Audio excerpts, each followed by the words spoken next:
What is going on, everybody? It is episode 540 of Pop Culture Crisis. My name is Brad, and I am here with my co-host. Would you introduce yourself, please? Hello, Crisis Actors. It's Mary. Happy Friday. We have a guest on the show today who is also on Culture War this morning. Hello, Arden. Hi, how are you? I'm good. How Thanks are for you? having me, guys. Yes. We booked her first. I just want everyone to know Yep. that we are not leeching, Nope. and I booked Arden first. So Confirmed. Well, no true. beef with Lisa. We had her on yesterday. No beef with Lisa, but that was a surprise. We mentioned it. I was like, oh, because like I'm always worried because like one of the things was like back in the day, like when I first started working here, they were hesitant. Like they wouldn't want people doing any type of interview portion or anything with guests that were going to be on Timcast because they don't want them to be like worn out by the time the show comes on. Because that can happen, right? Like if you talk a bunch for a couple of hours, then a lot of times you're out of it again, right? And that can But there's happen, nothing to worry about because we're going to get into some new material with Arden Young, more about her acting experience and exposing Hollywood, that type of thing. So it's all new material. Also, like you guys were talking about really serious stuff over there, like And we're clowns. Hey, we're basically court jesters here. We're here to have fun. We're the court jesters of Timcast. We're not serious, so that's what we're here for. Guys, before we get started, would you hit the like button on this video and subscribe to this channel if you have not done so already. Please do that. We are at 98,000 subscribers. We're getting very close to 100,000, which is a very big deal, guys. So thank you very much for that. Also, share these videos with your friends. Share this live stream with your friends. We want more people to come in here. We want more people to hang out. I know. I see it. Go ahead. Do you want to read that one, Mary? Corey Anderson said, play the Joker video. Okay. And I just said that we're clowns, and now you're going to see why. Okay. So you we guys do this know the thing rules? to new guests. As I explained to Lisa yesterday, we show them the people's Joker. So enjoy. That's all I have to say. And that was the money gun. So every time a super chat comes through, Well, don't give them any time to prepare. it. Play the people's Joker. Here we go. Just to this enjoy monitor over here. Enjoy what you're about to see. Drew, and 3 months ago, comedian Brie LaRose dared me to re-edit Todd Phillips' Joker. Now, I'm an Emmy-nominated editor who works primarily with Tim and Eric, so I could give you your standard alt-comedy Joker remix with fart sound effects and rhythmic cuts over nightmare drones, and you gobble it up, wouldn't you? All right, we've got a request to stop the video from Disco Jensen. We got it. Okay, we're back. Okay, so what it is we like to torture. We torture people with that video. But the thing is you can the people watching can make it stop with a certain level of super chat, and they always do because they're not psychopaths. They don't want to have to sit through that whole It's thing. really cringe, and it only gets worse after that point. Yeah. So I'm gonna go watch it later. if anyone wants to request that we continue the video, send a $100 super chat or a $200 super chat to play it without an interruption. Nobody's ever done the 200 to play it all the way through. No, they have. Was that? Yeah, that happens. Okay, well that's we'll have to wait and see. Maybe somebody will want to do that one day. But there, now you get an idea of what you're in for here today. It's going to be a lot of fun. We're already off to a great We got start. another one here from I Gordon was Shumway. so startled. It takes time to get used to. You're actually in a better place. When these were newer, they would like hit you in the face. They had like, stronger like motors in Yes. there. We we got the $200 from Trudy Jones. Cowards, finish it. Hey, here we go. We're gonna have to. Sorry, play the whole Gordon thing. Shumway. Sorry, guys. Stupidly ambitious. All So for right. the past 3 months, I've been writing a feature-length screenplay called The People's Joker. Utilizing clips from the 2019 starting to Oscar like it. contender, footage from other iterations of Joker's past, and just I have Stockholm syndrome. as well as additional footage that I'll be shooting in the privacy of my own bedroom. I'm creating an entirely new feature film. You heard me right. This is my feature film acting debut, and I will be portraying both Harley Quinn and the Joker. Using these characters, which I definitely don't own the rights to, I will be sharing the story of my transition and how I overcame mental illness and the cycle of abuse that I was stuck in a few years ago. It's your standard queer coming-of-age story, only it takes place in the Batman universe. But wait, that's not all. I'm a huge fan of Suicide Squad, so The People's Joker will not only be the first film to feature a trans woman playing the Joker, it will also prominently feature Jared Leto's seminal portrayal of the clown prince of crime. And no, I don't have his permission to use his likeness. I plan on using deepfakes, but the way I see it, this can be his way of apologizing to the trans community for Dallas Buyers Club. Plus, Jared, baby, look, everybody knows you were pissed Todd didn't cast you in his Joker. Don't sue me, be in mine. And you know what? I misspoke. This isn't just my Joker. This is our Joker. That's right, I'm opening up the creative process to any and all quarantined artists, musicians, filmmakers, or That means actors you, who want to Arden. contribute to my vision. Do you want to You design could this be in film's the Gotham People's City? Joker. Oh, it's like an Peoplesjoker.com. Do you want ongoing to play the thing. fucking penguin? It's not out yet. Peoplesjoker.com. So- You want to so record a there's still cover of time. Small Town Boy by Bronxy Beat that'll be playing over a Wolf of Wall Street style montage about the drug use that I was engaging in my early 20s to numb my gender dysphoria? Peoplesjoker.com. Warner Brothers legally won't be able to sue us if we all work on this together, and what could be more Joker-like than copyright infringement? No. Plus, I don't want to make a dime off this. I'm doing this for my mental health, to share my story using two of my favorite characters of all time and connect with other artists who are sad and broken because of this fucking pandemic. Oh, by the way, if you're a distributor who has any ideas on how to release an incredibly illegal film, please get in touch with me. I really want to premiere this thing on July 4th, our failed nation's birthday. Because, well, I know I'm not the first person to say this, but this country needs an enema, and the People's Joker is the very rectal bulb syringe that can do the job. So visit thepeoplesjoker.com today. By the way, this is coming out. This is a real movie. I know that Bob Odenkirk is in it. This is That's- real. Yeah. This is a real movie that a distribution company eventually picked up because they tried to premiere this at TIFF, at like Toronto International Film Festival, Yeah. and it got pulled because of the copyright issues. Now they're actually being allowed to release it.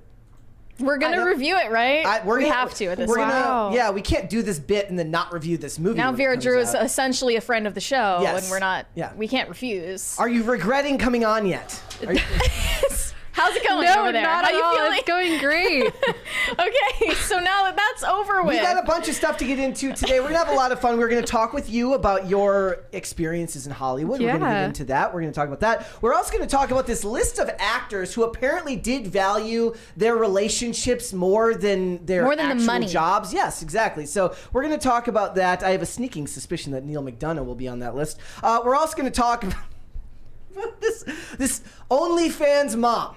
That's how I would describe her. She is a mom who got banned from her kids' Christian schools because she basically had a sticker on the back of her car promoting her OnlyFans, and she was picking her kid up from his private Christian academy, and they were like, look, you can't be... Lady, what did you think was going to happen? We'll get into that later, but We got that. We got a bunch of other stuff, but we'll just get right into it then since we're off to a crazy start. We also had one from Disco Jensen who said, stop the video. Or I'm sorry, from Gordon Shumway who said, for the love of God, make it stop. But unfortunately, he was Sorry, superseded you were by Trudy. outbid, so that's Yes. how it works. Yes. Vote with your dollar on this show. Check on that, make sure that we're good. Okay, so if you ladies are ready, we will just go ahead and get started. Well, Mary. I'm ready, but we're awaiting 2 crisis parties right now. No, only one will go off because they went Yeah. back to back. So, Arden, are you ready to get started? I'm so ready. Now she's ready. Okay. See, now so- you're excited. First- Now you know how ridiculous we are. So first things first, if you were wondering whether spring was going to come early or not, it is because Puxatani Phil did in fact come out. He was not scared by his shadow. Now, So growing you're up, like the expert on this groundhog now? No, I got really into it this morning and I was reading all about it and I was more interested. I was like, first of all, you pointed out something. You're like, it can't be the same. I mean, Groundhog. the groundhog is... They have a life expectancy. There it is. Crisis party. Thank you, guys. Okay, so the groundhog. Do you want to explain to Arden what she's experiencing right now? Wait, over us. Okay, so I did briefly explain before the show that we do this little crisis party thing and, you know, be prepared for that. But nothing can really prepare you for the experience in person. Yes, you have to. get I'm used to like, this is so exciting to me. yes. Yeah. So We're better than Tim! So yes, exactly. Somebody like if we ever have a movie trailer made, it'll say better than Tim, and then like when they add the quotes from the different sources, which nowadays they don't even use real ones. They just like cut out a phrase. It could be like worst movie of the year. It'll say movie of the year. Yeah. Yeah. So he was not scared away by his shadow, which means we will get spring sooner. But I was more interested. Like, look, how accurate is Puxatani Phil really? Well, it turns out if you go to Wikipedia, they actually have a chart here. There's scientific evidence. So it looks like his actual accuracy, they said that they claim that you have to suspend your disbelief and he has 100% accuracy. But scientists, the experts have gotten into this. Looks like he has about a 35 to 41% accuracy rate. That's horrible. Well, you gotta believe. Yeah, that's less than So half. Yeah. are you telling me that we're supposed to believe this is the same groundhog? Yes. Every year. You're supposed to buy into it. Absolutely. And that it never dies. It's an immortal groundhog that they just keep in captivity. Yes, okay, so it says, the practices and lore of Puxatani Phil's predictions are predicted on lighthearted suspension of disbelief by those involved. According to the lore, there is only one Phil, and all other groundhogs are imposters. It is claimed that one groundhog has sure. lived to make weather prognostications since 1886, sustained by drinks of groundhog punch or elixir of life administered by the annual groundhog picnic in the fall. The lifespan of a groundhog is roughly 6 years. And they say white people don't have a culture. Exactly. Like, well, it's like you're allowed to buy into it. Look, if we're supposed to, if you're not allowed to tell your kids that Santa's, I'm not going to actually, there might be kids watching right now. Cover their ears. ears. Whatever your thoughts are on Santa, and I have met people who are vehemently against letting your kids believe in Santa, which makes me, how do you feel about it? You gonna tell your kids that Santa's real or no? Probably not. That's Honestly, where most people are leaning these days. Is that really like? I mean, I don't mind if other people do it. Like, I don't care. It's just for me. I'm probably just gonna tell my kids like this is the tradition and it's a tradition and gone. I will let that kid believe it for as long as possible. That there's a 250-year-old groundhog. Yes, exactly. It's named perfect. Phil. Look, Okay. the world is sucking the joy out of life each and every day. Like I wanna keep a little bit of magic alive. That's all. That's all I'm that's saying. not a crime. I don't think that that's a bad thing. No. Speaking of joy, Joe Rogan is jumping for joy right now because he just re-signed a new deal with Spotify, $250 million, which is more than the original. I think the original deal was $200 million. So Well, now he's going to be on YouTube again, right? yes, he will. I'll finally be able to watch him again because I just don't use Spotify.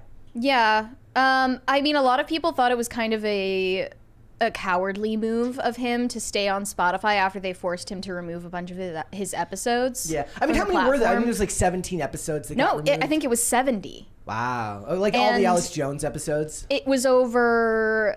Was it Alex Jones or was it over like pronouns and stuff? I thought it was like the Alex Jones ones went missing. I just remember the last time, I don't remember if it was the last time, but the last time I remember seeing Alex Jones on Joe Rogan was like when Joe Rogan was doing like sober month, like sober October. And he's just Not Dry like, he just January? looks really manic because he doesn't want to get in trouble. And yeah, dry. I think he does dry. I think he does it in like October or something like that. But it's worth $250 million and you'll be able to go back to YouTube, which I think will reaffirm his like reach amongst people because I don't know how many people followed him over to Spotify. I don't use Spotify. Yeah, well, people want the visual. He has the video. on The Spotify video as is well? on Spotify, but I'm see. not going to Spotify to watch video. I watch video on YouTube. Yeah. Yeah. Yeah, it never made sense to me. Do you listen to a lot of podcasts? Or are you more of a No, not at all. I've become this like I used to listen to a lot of podcasts and Yeah. stuff, but like once I started doing this, now I don't listen to nearly as much stuff. I just go back to music now. Yeah, and especially like serious podcasts. If I'm gonna do anything, I just want to like totally. You want to be on shows like this? You want Yes. stuff like this? Exactly. We just Yeah. gained a new fan. It's perfect. This is awesome. I love it. But yeah, like the last thing but women love true crime podcasts. They're like, I'm going to True. bed. I'm going to listen to about a family getting brutally murdered by her husband. Yeah, I Yeah. don't understand that. My mom would make me watch those so that I could avoid the probability of being murdered, and so I could just learn. I don't know if that's gonna teach you like She was like, many lessons. "Don't go out at night, and pretty much just stay Don't talk to home. anyone. Yeah. Don't." Never talk to anyone in your life. I mean, there's good things you could learn from stuff like that. Like, don't leave a drink unattended Well, that's at a bar. That's what you know? happens when you can't carry a gun in California. Basically, you have to stay locked in your home at all times. Yeah. And but Yeah, I mean, that's TV where I has grew been up. So. Yeah. TV has been doing this to people for years. Like, there's like 15 years of Criminal Minds episodes that have just scared a whole generation of boomers into thinking their kids are going to be murdered at any moment. Was Right? it the boomers who sheltered their kids? I think it was mainly them and Gen Yeah. X that kind of sheltered their kids from letting them play outside and stuff. Weird, because Gen X is supposed to be like the last rebel generation. And they like find that something to celebrate, and like they look back on those those times fondly, but then they didn't let their kids do the same thing. Makes no sense. I mean, I think a lot of it is like because of like your phone and the internet, people think that I always maintain like I don't know if the world is a more dangerous place. I think the world is just as dangerous as it's always been. You're just surrounded by bad news all the time now. Objectively, it was more dangerous in the 90s. Just remember, according to crime statistics. From what I remember, there's in anywhere between 200 to 300 active serial killers here in America at any given time. Just, Really? Yeah. Even in the DNA age. That was, but, you know, like, I think a lot of it are like, they always talk about like truck stop people who like murder between state jurisdictions so they can't get caught. Not good.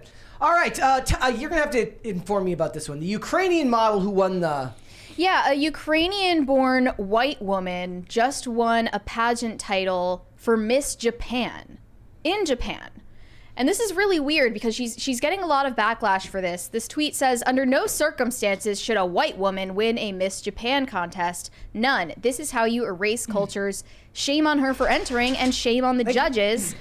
But I would imagine the judges are Japanese and they're the ones who allowed this to happen. And she was like raised there, right? She's like she was born in Ukraine, but I assume she like was raised in Japan. Okay. And that's her argument. She's saying she is just as Japanese as these other contestants who were born there and are ethnically Japanese. But it's interesting just because Japan has a very strict immigration policy, and you can even be born there and you will not be granted citizenship. And it's I mean, that should be the rule everywhere. You should obviously, like, birthright citizenship shouldn't be a thing. Right, yeah. So, I mean, they're, like, legislatively, they would not consider this woman fully Japanese. Like, culturally, she isn't considered Japanese. Yeah. And I don't think she should be. But yet she still won this title. Pageants are huge virtue signals. I mean, that's been a thing Is this really a thing in Japan, though, that they would virtue signal by allowing a white woman to win one of their titles? She's just really good at being Japanese. Do you think, like, to them, she's exotic and that's why... Maybe. Yeah, because, like, if you look at anime, those characters are basically white. Yeah, they have, like, light eyes and light hair, and, or even just, like, blue hair randomly, you know? Right, yeah, and it's just ironic when you consider all of the outrage. If anyone pushes back on the idea that a non-white or non-European woman wins a title in Europe, like, I saw a black woman won Miss Finland, a black woman won Miss England. All of these different countries are giving black women titles when they're not, even from there, let alone raised there. And then I also saw that a white woman won Miss Zimbabwe. That got a lot of outrage. But when it's the other way around, you're not allowed to question it. Yeah. I guess at least it's actually a woman and not like a at least woman. Then, yeah. But all of these contests are allowing trans women to compete at this point. Yeah. There's like hardly any exception to that rule. It'll be. I mean, it's weird because here in America we're just so used to we're just not a racially homogenous country, so you don't really understand that in a lot of other cultures it's just not seen the same way. The melting pot that we were raised in is not the same story that other countries have grown up in. It makes more sense for an American title, right? Yes. But in Japan, this is an ethnically homogenous nation. Yeah. And they often don't even grant citizenship to people who are born there. So it doesn't quite add up. I blame pageants in many such cases for like the way people talk on the internet now, where everybody has to talk like they're running for president, and they ask them like, "Oh, what would you?" It's like, "I want world peace," and then they have to give they're like in a bikini talking about how they want world peace. And yeah, yes, it's kind of ridiculous. Maybe you could go over there and try to be Miss Japan next year. Oh, yeah. Yeah. That'd be fun. You should do that. I could just do the same thing that these men are doing in women's sports. Wow. Thank you, guys. Thank you. Okay, that's number 3. That's 3. All right. Also, I heard being in pageants like insane. Like the girls who do it for like a lot of years, and because they can only do it for so long because you age out eventually. I know they were talking recently, like one of them like raised the age limit that you can compete towards. Like you don't have to be 28 anymore. You can be older than that. Yeah, well, I know there's like Mrs. pageants where a lot of, married women in their 30s and it's for married women if they're called I believe Interesting. So. We got a $20 from Gordon Shumway. He said, boomers started a little with sheltered kids with the Stranger Danger campaign. Gen X took it to the next level with helicopter and snowplow parents. that had more to do with not making your kids grow up alone like them. Yeah, I think the stranger danger thing was proved to be a really big mistake. Like, you're far, far, far more likely to be harmed or taken by somebody you know, by a family member true. or somebody in your inner circle. Yeah. And you still see, like, I still see stranger danger. It's always the guy with his face is covered and he's got the trench coat and the hat on, and it's right under road signs. There's some right out here. They still have them up there. I haven't seen that. Yep, they're still around. So. All right, let us move on, shall we? You're going to have to explain to everyone, because nobody's watching this, Mary. Fun fact, nobody's watching Mr. and Mrs. Smith, the TV show. Yeah, the Mr. and Mrs. Smith TV show. The movie is perfect. Reboot. The Brad Pitt, Angelina Jolie movie is damn near perfect. You should never have turned this into anything. Well, they decided to replace Brad Pitt and Angelina Jolie with Donald Glover and Maya Erskine. Is that how you say her last name? I've never even heard. I haven't heard of her not an before. actress I've heard of. A lot of us Haven't have even heard heard of the Donald show. Glover, but she's talked about how she feels more comfortable in this role because she doesn't have to look pretty. And you are following up on Angelina Jolie saying that. It's like, why is there a war on pretty women in Hollywood right now? I rewatched Mr. and Mrs. Smith just like a couple of weeks ago, and it is hilarious when you watch this movie and you're just like, these two people were the epitome of beauty in 2005, and it plays into the fantasy. Like, look, we talked about the movie Argyle today for our review, and I said, look, Bryce Dallas Howard is amazing as this like recluse book writer named Ellie Conway. Bryce Dallas Howard as a spy is just it doesn't fit what you expect from in the genre. You expect exotic beauty. You expect men with chiseled features that are extremely handsome. Now, they actually try to point out in the movie, like, that is what the trope is in the films. In real life, it probably wouldn't look exactly like that. But I'm not here for real life. I'm here to watch movies. But at least that contextually makes sense, Yes. because when we were watching this, like, she's been retired from being a spy for over 5 years, living in a reclusive life with her cats and stuff. So at least it makes sense that she's not in super great shape or whatever. But there's still a war on hotness, and I hate that. She said, when there's an expectation to look attractive, it makes me want to run the other way. That's like a real quote. Was that something you would have experienced when you were younger? Like, did Hollywood have an obsession with changing beauty standards?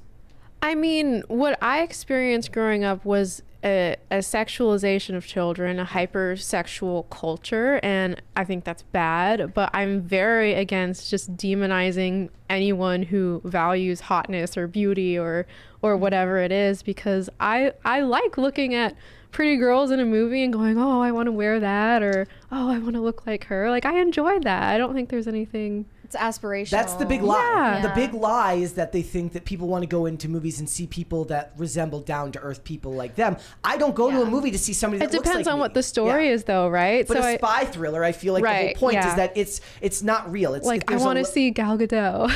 There's a level of surrealism that you want there. Like, I don't want to know what everyday spies look like. They don't really assume the same thing about men, because the men who are in these action movies are still, chiseled, handsome, jacked. Like, they go through these intense workouts to get ready for their roles. It is fair. They are assuming that women, especially young women like us, are hoping to see realistic body standards, realistic beauty standards, which means we're taking the standard down. We're downgrading it. And that's actually not, I don't think that's what anyone wants. It is fair to point out that they cast Sam Rockwell as the male spy in Argyle. He's not exactly what you would consider. Well, he's not bad. He's in good looking. shape. He's good looking, but he's not like a pretty boy. He's not Henry Cavill, obviously. No. They make a joke out of Nor that. Nor is anyone else in there Dua Lipa. That is for sure. And Bryce Dallas Howard is not Dua Lipa. Yeah. But when I see someone say, when there's an expectation to look attractive, it makes me want to run the other way. That just says more about you than anyone who's watching. It says that you're insecure. And, it's a good-looking woman. She's not Angelina Jolie, but that just says, that screams insecurity. Yeah. Which is kind of what Hollywood attracts anyway. Yep. All right. So Larry David is in trouble. Did you see the huge hullabaloo on the internet the other day about Elmo? No. Okay. I missed this. Well, Elmo tweeted asking how is everyone doing? He wanted to know how his followers are feeling that day. And then everyone just trauma dumped on Elmo. Like, everyone was like, you know, I lost my job, my wife left me, and the world is burning. I am bankrupt, my wife is leaving me, like, I'm depressed, I'm not gonna make it, Elmo, like, I'm tired, I'm at my limit. And it kind of went overboard. So I guess Elmo is just having a moment right now. And I think that the Today Show tried to like jump on that, and then Larry David like physically attacked Elmo on the show. He's promoting the final season of Curb Your Enthusiasm. I think that Larry David just killed the meme. Let's watch this clip here. All right, let's go over to Alfred, checking the weather. And not yet. Wait. Oh my gosh, you love Elmo, don't you? The internet told him he went too far. I liked you before. Ask permission before you touch people, Larry. Let's get back on the couch and let's talk about how you feel. They would have canceled the show, Elmo, if it weren't last season. All right, Larry, you've gone too. You've gone too far this time, People were Larry. saying he's gone too far. They're mad that he didn't ask for Elmo's consent before touching him. Remember that video a couple weeks ago where with all the barbers asking for permission to touch you before they cut your hair? Oh, yeah, I did see that. Yeah, you were going to do that anyway. Yes. Like, what happens if the person... Has anyone ever said no? like, what do you do then? No, and then they just kind of stand there and they just kind of short circuit. Like, what do you say to that? You can just, like, cut the hair from a distance. I guess. You're not going to do a good job. They get like the really long like cardboard scissors. So they have to cut like. Well, they get like lawn clippers. Yes. From like 5 feet away. That's perfect. But yeah, Larry David just killed the Elmo meme. It's not funny anymore. The meme is dead. That's usually what happens when the elderly get involved in memes. Yeah, like just stop. Okay. All right. Did you see Barbie? No, I haven't watched Barbie. You're probably for the better. That's what I've heard. Yes, probably for the better. But right now it's a big deal because people thought for some reason that this movie was going to get tons and tons of Oscar noms. I don't think they... Well, it did. But they thought they were going to get it for the big ones. They got 8 Oscars nominations. You might have caught on to this outrage because Greta Gerwig didn't get Best Director nomination. Margot Robbie did not get Best Lead Actress nomination. And... on their behalf, the entire internet was having a bitch fit about it. Yep. So Margot Robbie has finally broken her silence about the matter. She said, "There's no way to feel sad when you know you're this blessed. Obviously, I think Greta should be nominated as a director. What she did is a once-in-a-career, once-in-a-lifetime thing. What she pulled off, it really is, but it's been an incredible year for all the films." She's just so classy. magnanimous, classy. No, she is. Absolutely. She's not being an outraged feminist harpy about it, like everyone else on the internet was doing on her behalf. And Margot Robbie is really good at doing media appearances, like, and not dragging down the projects she's involved in with political messaging. I remember when they tried to trap Quentin Tarantino in 2019 when he was promoting Once Upon a Time in Hollywood. And they basically said, like, Margot Robbie is a big star in this movie and she doesn't have any speaking lines. And he just goes, "I reject your hypothesis." And she didn't respond. That's what you have to do. You have to just say, like, you have no right to pretend like you have the ability to validate me. You are not legitimacy. I'm Quentin Tarantino. I do not need your approval. I'm Quentin Tarantino, and I licked a stripper's foot until it resembled a prune. You can't tell me anything. My favorite thing about that is how like he cast himself as the one who licks Salma Hayek's foot in From Dusk Till Dawn. You know, if you need something done right, you do it yourself. He's an actor too. Do you know he used to do? He did like episodes of Alias back in the day in like the early 2000s. I didn't know that. Yes, he's like he's like even in the episode of Alias, he's like he plays like supposedly a spy, but he's the world's creepiest spy the way he talks. And I couldn't figure out like why he was even on there. I'm like, this was like a J.J. Abrams show from 2000. Why the hell is Quentin Tarantino just randomly appearing in episodes of this show? But I love stuff like that. So yeah, I mean, Margot Robbie is clearly a class act. Greta Gerwig has not been one to speak out about all of these things, but a lot of the other actors have, and that's the problem. Robert Downey Jr., Cringe Robert Downey Jr. also commented on it. He said that Margot Robbie isn't getting enough credit for Barbie after the Oscars snub, but Diablo Cody, an outspokenly feminist director, said that you should be happy that you made $1 billion and the Oscars nominations are not that big of a deal. She said, what did she say? It's like Margot got nominated as a producer. Knowing what she has been trying to do in her career, I feel like that must have been incredibly satisfying for her. And Greta created a phenomenon. Obviously, of course, I think Greta deserved a nomination and so did Margot, but they made $1 billion on that movie. I would trade my Oscar for $1 billion movie right now if I could flip a switch. Sorry if that's disrespectful to the Academy. It's just real. It's just how people would actually feel. The Academy is behind the camera pointing a gun at her. Well, nowadays it's hard to make that much money on a movie anymore. Yeah. And that's a huge accomplishment. That's unique. So yeah. Why should you care if you get, brownie points from the Academy? There's a $20 one here from Joe Sniffinator Biden. He said, Tom McDonald is being exposed by Upchurch. Since he isn't responding, makes me believe it's true. We'll have to look into that for Monday and see what they're saying. Interesting. We'll look into that. Upchurch is kind of like on one right now. If you take a look at his Instagram, he's doing some kind of schizo rants about the Bible, and he thinks that we were all born from like Mother Earth or something. So I don't know if I'm going to be listening to anything. Do actors actually care about the Oscars, or is it just performative? I feel like there was a point when they did, and throughout the years it's just kind of gotten less and less important. Yeah. Like, to me, the average person just doesn't want to go and watch a bunch of rich people pat themselves on the back.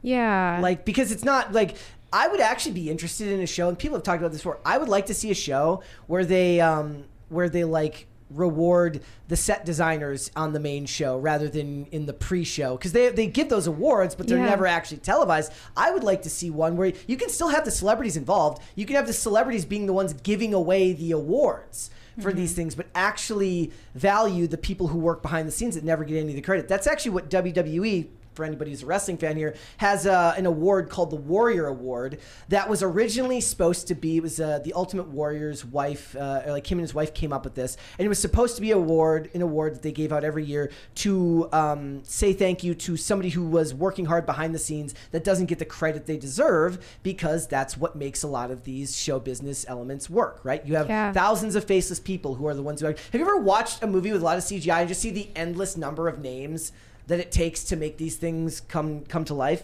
So and then what happened was they ended up just not even doing that and turned it into like a photo op opportunity where they give it to like a sick child every year, which is also perfectly good, but it wasn't what the award was intended to be in its initial onset. I would love to see Hollywood. They might actually win some points back with the public if you look a little bit more gracious. You can still have your stupid mug on camera. You can still give away the award, but show some, love to the people that make you look as good as you do.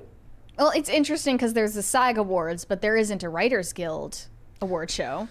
It's just really long-winded. All the speeches are like this long. I mean, if they did have a Writers Guild award show, though, they would just be giving awards to the most diverse writers instead of the most skilled writers. Also, anyway, the strike this summer taught me that the screenwriters weren't actually all that good at coming up with clever signs. They didn't really have clever picket signs. Like, this is supposed to be your bag. Yeah, like you're supposed to be a good writer. Right? What is your take on all the strike nonsense? I don't know. Are you a SAG member? Yeah, I technically still am. Okay, so you were not that you're still acting, but you weren't allowed to talk about projects, technically. No, technically not. I really didn't have an opinion on it. I wasn't sped up to all the details. I kind of just tuned it all out because it was all anyone was talking about. So it just got monotonous. So I don't know. I hope everyone got a good deal. I hope everyone's happy, but something tells me that I don't know. I mean, they're going to frame it as a win no matter what happens. Yeah. You can't be like, well, this deal sucks. All right, guys, see you next time. Yeah, we give up. But I guess it made streaming shows more meritocratic. You'll get paid more if the show does well.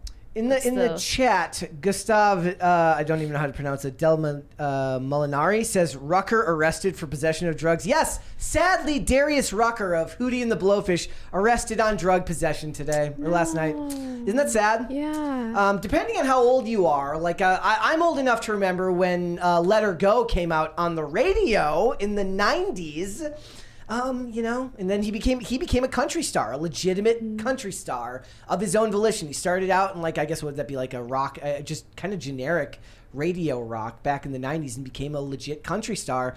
But yeah, and then like his ex-girlfriend was like making fun of him for getting arrested. Yeah, what did she like posed with some kind of sign? Let me see if I can find that. It was really Imagine being this obsessed with your ex. Oh, and yes, Carl Weathers passed away. Oh. That was from Creed. Rip. Apollo Creed from Rocky.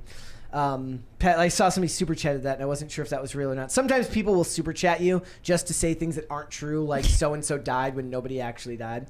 So it says Darius Rucker, cops claimed he had multiple drugs: marijuana, psilocybin. Okay, well, is that a psilocin mushroom? Is that like mushroom pills? I'm guessing it's like mushroom pills.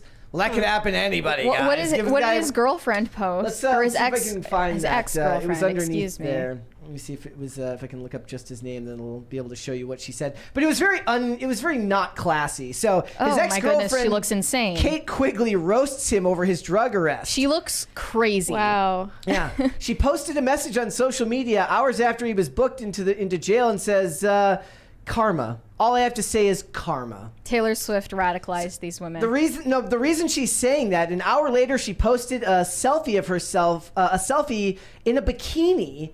Mood when you hear your D-bag ex got arrested. Karma. He is living rent-free in her head. Yeah, for real. The reason this is important is because she was apparently arrested, she had an overdose a couple of years ago, and he released a statement saying that he wasn't with her anymore. I'm guessing TMZ reached out to him, and he didn't say anything. So it says, you may recall Quigley survived an accidental overdose after allegedly using cocaine laced with fentanyl in September of 2021. 3 other comedians also overdosed, but those 3 died. And at the time, Rucker, who was the lead singer of Hootie and the Blowfish, issued a statement to TMZ saying that he had not dated Quigley for a while after they had hooked up a year before. Now, did he issue a statement, or did they reach out to him and ask for one? Because those are different things. It's weird if he's just like, well, I'm not with her anymore, even though nobody asked him. You know what I'm saying? Right. Like, if he just decided to issue a statement about how I'm not with this person anymore, that's freaking weird. But what it says is she posted on X saying that he should not publicly comment on her well-being and shamed him for not reaching out to see how she was doing. Okay, by the way, I'm looking at Ryan Upchurch's Instagram right now since you guys are mentioning it. He posted, at Tom McDonald, quit using my SEO for views, you effing bleached crab apple. And he posted a screenshot of the video tags under Tom McDonald's music video, which included his name and his last name. So Tom McDonald used Ryan Upchurch's name for, I guess, a boost in the search results. So he's officially dissed him as a bleached crab. So you're not allowed to tag other artists in its bad form? I suppose so, but he also tagged all these other people. He tagged Eminem's name, MGK. People say SEO. SEO is search engine optimization. Yeah. John Rich is another person he tagged. Tech9. Yeah. Okay. A lot of other artists, but he had to point it out that he was in there. I do love like imagine how much harder it was to have beef with someone before cell phones and the internet. Someone said, "You're a public figure, buddy. People are going to use your name. Where did all this weird aggression come from?" Yeah. Another said, "This entire beef just makes it sound like you're jealous because Tom McDonald blew up and you went down a rabbit hole." How did people beef before the internet? Somebody let me know. Did they write letters to each other? Was it just phone calls? Carrier pigeon. Carrier pigeons. Like I'm actually thinking about this now. A carrier pigeon, but it's a parrot. Now, like you have your phone, you record your video. We were literally watching this with like Britney Spears and Justin Timberlake who are like fighting, which means it feels like 2004 all over again. I'm like, did I end up in a time machine and go back in time? But like, how did people like get into these? Did they have their publicists issue warring statements? I guess that's how it worked. I mean, yeah. Paris Hilton and Lindsay Lohan accomplished it somehow. Yes. It's probably like gossip, a lot of gossipy type. Mm-hmm. Yeah. All right. Daily Wire is doing God's work, ladies and gentlemen. They really are. So, destroying the magic. Employee at Disney exposed wokeness chart for staff members. I think we called it the Wheel of Wokeness. Yeah, this employee submitted a photo from inside one of the employee kitchens at Disney in Anaheim that shows this poster called the Wheel of Power Privilege. And we called it the Wheel of Wokeness. It shows you all of these layers of privilege and power, and on the outside, it shows the marginalized identities based on gender, citizenship, skin color, formal education, ability, sexuality, mental health, body size, housing. So if you're unhoused, you would be marginalized. Wealth and language, like if you don't speak English, that means you're marginalized, and gender. And in the center is power. So white, cis, hetero males that Disney is demonizing here. That is me. I am coming for all of them. As you can tell, I have all the power. This is from a production kitchen on Main Street, USA in Disneyland in Anaheim, California. The employee said divisive materials like this are destroying the magic of the park. Quote, so many cast members, myself included, are tired of the division being pushed by companies with a lack of regard for the founder's vision. We got a $20 one here from the Ninja from Pop Culture Planet. It says, the Insane Clown Posse made Eminem diss tracks on their albums. That would be how. Diss tracks. Eminem also had all of his, like, Go to Sleep, all of his Benzino diss tracks that he had back in the day. That's good stuff. You had to actually put some work in. Yeah, you had to actually try. Or Ja Rule and 50 Cent. Back in the day, all the time. This employee continued, this isn't what Walt would have wanted for his company. He once said, to all who come to this happy place, welcome. Things like this make people feel unwelcome, destroying the magic. It does. And then, here's the funny part. Daily Wire reached out to Disney for comment on why this poster was up in their place of business and what it meant. And then hours later, the source from inside the company said their manager removed the poster and they sent a photo of the now empty display cabinet, which still features another poster about 2024 being the year of the dragon. So Disney ultimately did not respond to request for comment. I wish there was a higher res version of this because it lists the examples of privilege. I wish I could read that. Well, it has the word power in the middle with certain traits fanning outward that are labeled marginalized. So being white and a cisgender male, owning property and speaking English are all considered privileged, while being dark-skinned, transgender, homeless, and not speaking English are considered marginalized. And in between are the not completely marginalized, but not totally privileged either, which includes cisgender women, gay men, people with a high school education, and people who have learned English. It's like that old article that I read that said black men are the white men of black people. I've heard that phrase before. Mm-hmm. That's a real thing. Yeah. I also saw like the game you also want to play is just go in your phone, go anywhere and just type in blank is racist and you will find at least one article. Is bread racist? Yes. Is peanut butter racist? Yes. Is milk racist? Yes. Is jelly racist? Probably yes. Pretty much everything. Just you can find at least something. Landscaping is the sun racist? Yes, the sun is racist. Yes. Everything is. The weather is racist. Dreamcast Night sent $20. Happy Groundhog Day. This is PCC. There are no journalists here. There is no justice for Mocha. Also, it would be awesome if Ken was the only Oscar Barbie got. It would have, with Gosling being as awesome as he is. We do have an actual journalist here. Me and Mary are not journalists. You are an actual journalist. Yes. She is actually doing the good work. Me and Mary are just over here making things worse for everybody each and every day. We're just creating fake news and making it harder for every everyone. single day. That's what we do here. Look, imagine going to Disney and having to start working there and then you see something like this. It's depressing. Well, what can you expect now? I mean, we're also going to get into this more on Monday. There was that film threat report about writers and they have to check all of these boxes. If you just check one of them, like if you're just gay, you can't get hired. If you're just an ethnic minority but nothing else is, marginalized about you, you can't get hired. Yeah. You have to check multiple. You have to be a twofer or a threefer. Thank you guys. Even two won't be good enough eventually. Eventually you'll need three. Yeah.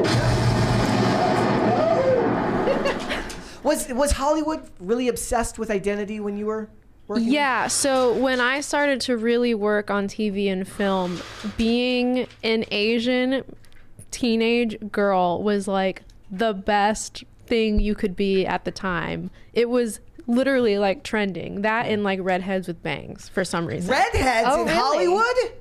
with bangs. That's crazy. How did They had to have bangs. How did you gather the redhead with bangs thing? It was a trend. Especially in commercials at the time, which is really how you made money as an actor. It was just constantly redheads with bangs would book commercials, and it was like a trend for a long time. I don't know if it's still on trend, but it's something that my circle noticed. And this was in, like, when was this? Let me think. Because things have changed, obviously. Things have changed. It was probably like between 2011, 2012, and 2018 or 19 or something like that. But that was just when the wokeness started ramping up, so I understand how it would have started slow like that. But there is the term, I don't know if you've heard of it, but the ginger side, which is the total erasure of red hair in Hollywood, where, you know, obviously Ariel, the Little Mermaid, she has to be race swapped. All of the ginger characters have to be race swapped. I love red hair. And yeah, it's a beautiful trait that should be in media. Bryce Dallas Howard is like keeping everybody alive. She's like the last one standing. And well, the reason I mentioned the actress Jamie Ray Newman when we did, I was saying like they could have cast an actress like Jamie Ray Newman to play that role because she's a veteran television actress, but she's got gorgeous red hair. Could have done that. $20 one here from that. What does that say? That passwords. No, it's I hate passwords. No, seriously. Oh, I hate passwords. No, seriously. He said, R.I.P. Carl Weathers, death confirmed by Variety. I'm going to watch Rocky this weekend, I think. Perhaps in his memory. In his memory. Yeah, like, it's scary to see how trends, like, they can turn your innate characteristics into trends. Like, this is in right now. Yeah, no, it was a total trend. The Were you Asian told that girl, explicitly, or was that just sort of something you understood? it was discussed between my reps and I, but it wasn't something that a casting director would tell you, because then that would be kind of inappropriate. And illegal. Yeah, but like between me and my reps, yeah, totally. And there's you can ask an agent or manager. I've spoken with many who said, I will not put another straight white guy on my roster. Damn. How did you feel, though? Like, knowing that your innate characteristics were a trend, does it feel like you're not really, I don't know, does it feel like you were being underestimated in your own abilities? At the time, just being a kid, I don't think I thought about it that deeply. It was more like, oh, cool. Perfect then. Yeah, I think that's how a lot of it is. For like a lot of them, like I'm never gonna fault somebody who needs to make a living for taking roles when the system is currently rigged in their favor. I'm just not. Like, a lot of people expect these people to just like stand on principle, and people will say that when we talk a lot about race swaps in movies.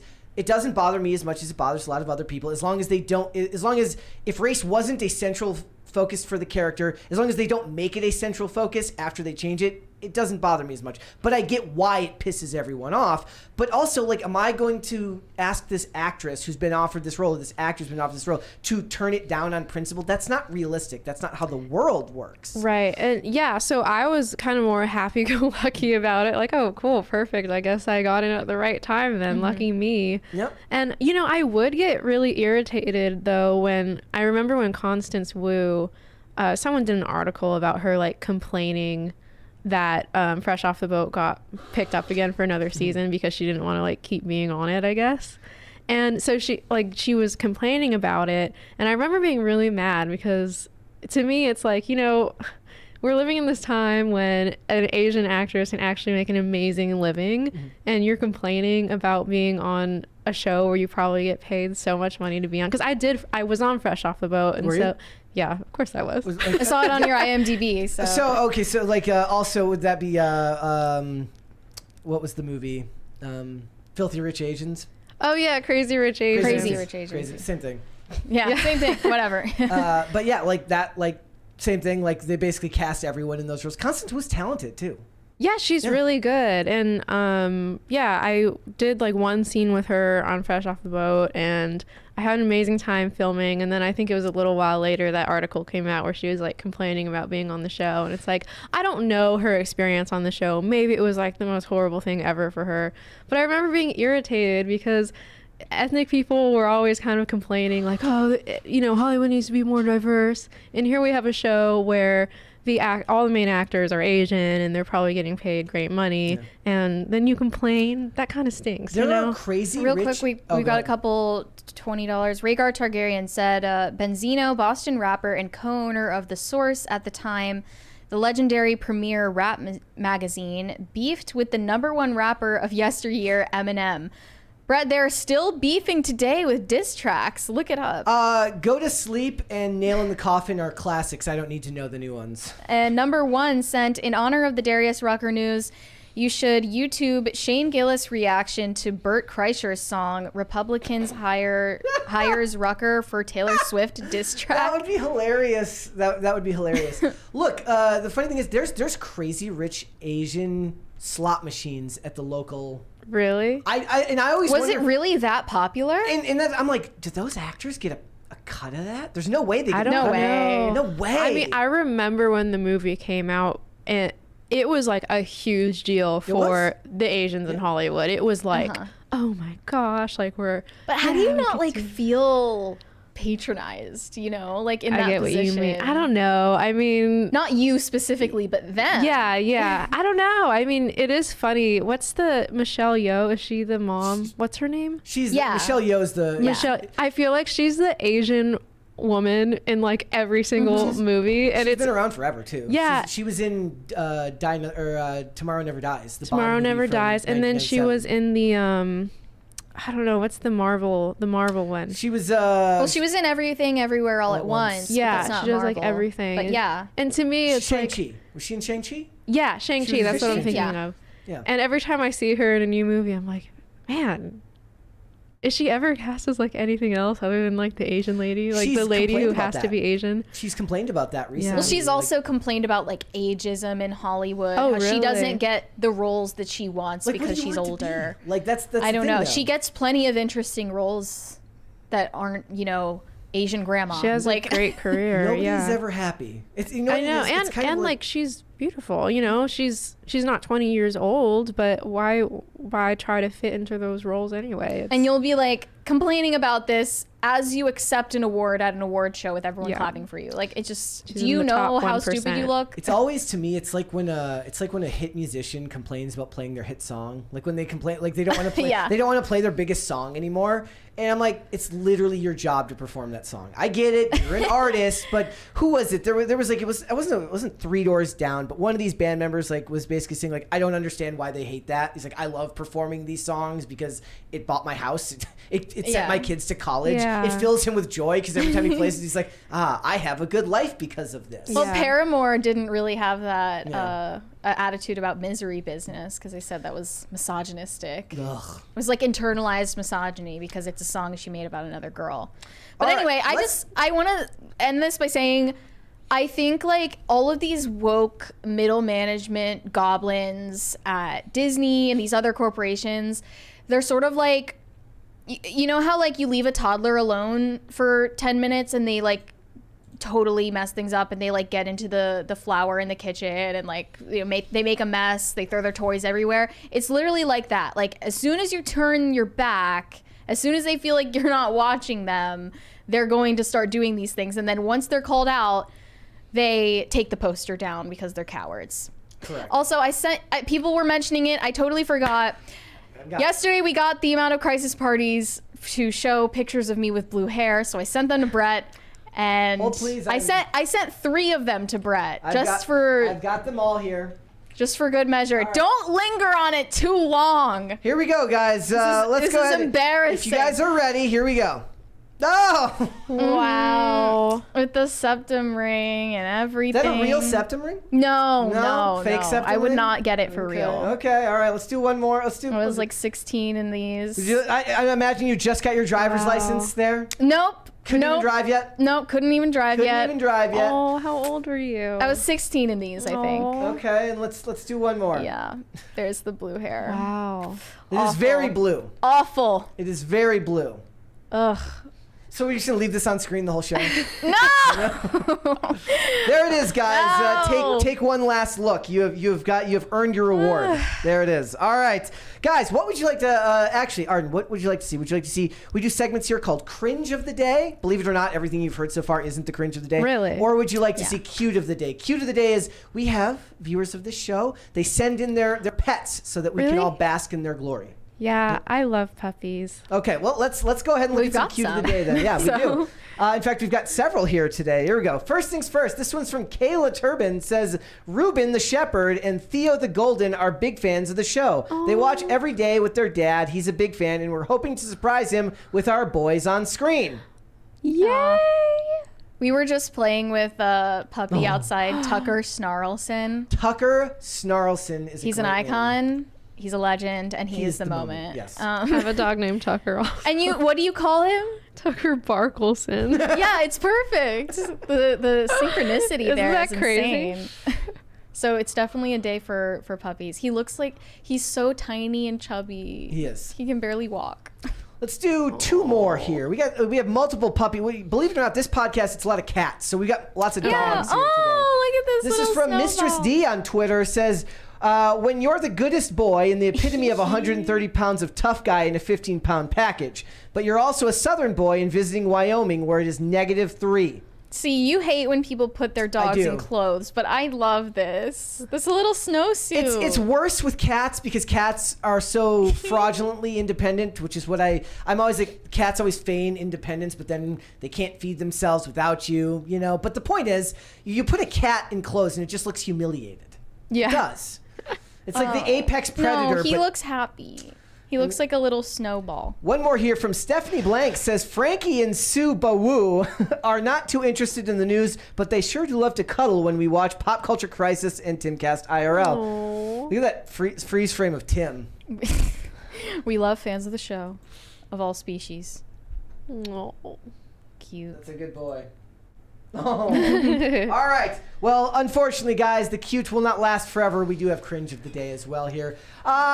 Everyone is My husband and I have removed being so the out of bottoms pocket of all in of the our chat. shoes. We decided to start walking barefoot, and one of our followers had a great idea. Since some businesses don't want us being completely barefoot, if we cut off the bottom of our shoes, it'll allow us to be barefoot but blend in with everyone else. This is a huge commitment, but we were willing to make it. These are our favorite shoes. Our shoe collection is worth more than $20,000. But this is a sacrifice we're willing to take because walking barefoot means the world to us. The benefits of walking barefoot are priceless, so now our shoes are worth more than money could ever be. So today we got to work and started removing the bottoms. We weren't sure if this was going to be easy or hard, and it ended up being pretty easy. We made little shelves where our toes are and our heels are. We made a little lip on the bottom of the shoe where our toenails will go so they can latch on, so we'll actually be able to hold on to the shoe without the bottom. And we did the same thing for our heels. The experience of cutting off the bottoms of our shoes was very freeing and detoxifying, just like walking barefoot is. So after we cut the bottoms off, we decided to try it out. So we went to our favorite store, Sephora, and as you know, they don't really like us in here without shoes. I needed to grab a few things for a trip we're going on. The experience was absolutely perfect. The workers came up to us, they talked to us, they even complimented our shoes. I definitely recommend this if you're trying to go incognito barefoot. It's the perfect way to get all the benefits of going barefoot, but also have no one know. This is a joke, right? But they actually did it. I don't know if they did Anything it to for all clout. of the Anything shoes, for but clout. I will say this. Ew. What is worse, this or the people who are going around licking ice cream tops? Remember that? that was worse. Yes. That was worse. Yep. But incognito barefoot, why is it so important to you? Letting your toenails latch onto the bottom of the shoe. They had to add that So detail, bad. didn't they? Well, I get wanting to go barefoot on grass or somewhere like that where it's gonna feel nice, but walking around on In the sidewalks city? and in a Sephora Where the syringes are everywhere. If you live in one of these high crime or cities like Seattle or you know? people are crapping on the streets. Ew. But it's, guys, this is a trend that's going on because I found this as well. Moviegoers disgusted as couple rests bare feet on seats in front of them. Yeah, nasty. Yeah, you don't want to do that, guys. Incognito barefoot is still worse than this, though. It's all bad. Put your shoes on. Be an adult. Grow up. Okay. All right. Okay, we missed a $20 one, though. From Not That John Stewart. Brett, can we start requesting Blue Mary for a set amount? Cha-ching, cha-ching. But there are only so many pictures. Yes. Just the same pictures? What set the amount, Mary? It's got to be more than 20. It's got to be, 50. 100. If you send 100, barrier to entry is high. Yeah. Okay. Send 100 for that, but like you're just gonna see the same pictures again. What's the point? Okay. All right. Okay. All right. Let's go ahead and get started. Let's talk about you. Let's talk about you and your career, because you have been all over lately. You've been talking on lots of podcasts. You've been talking a lot about what's going on with your actual job, because you work for Sound Investigations, correct? Yes. Correct. So what? Hold, please. All right. Thank you, later. guys.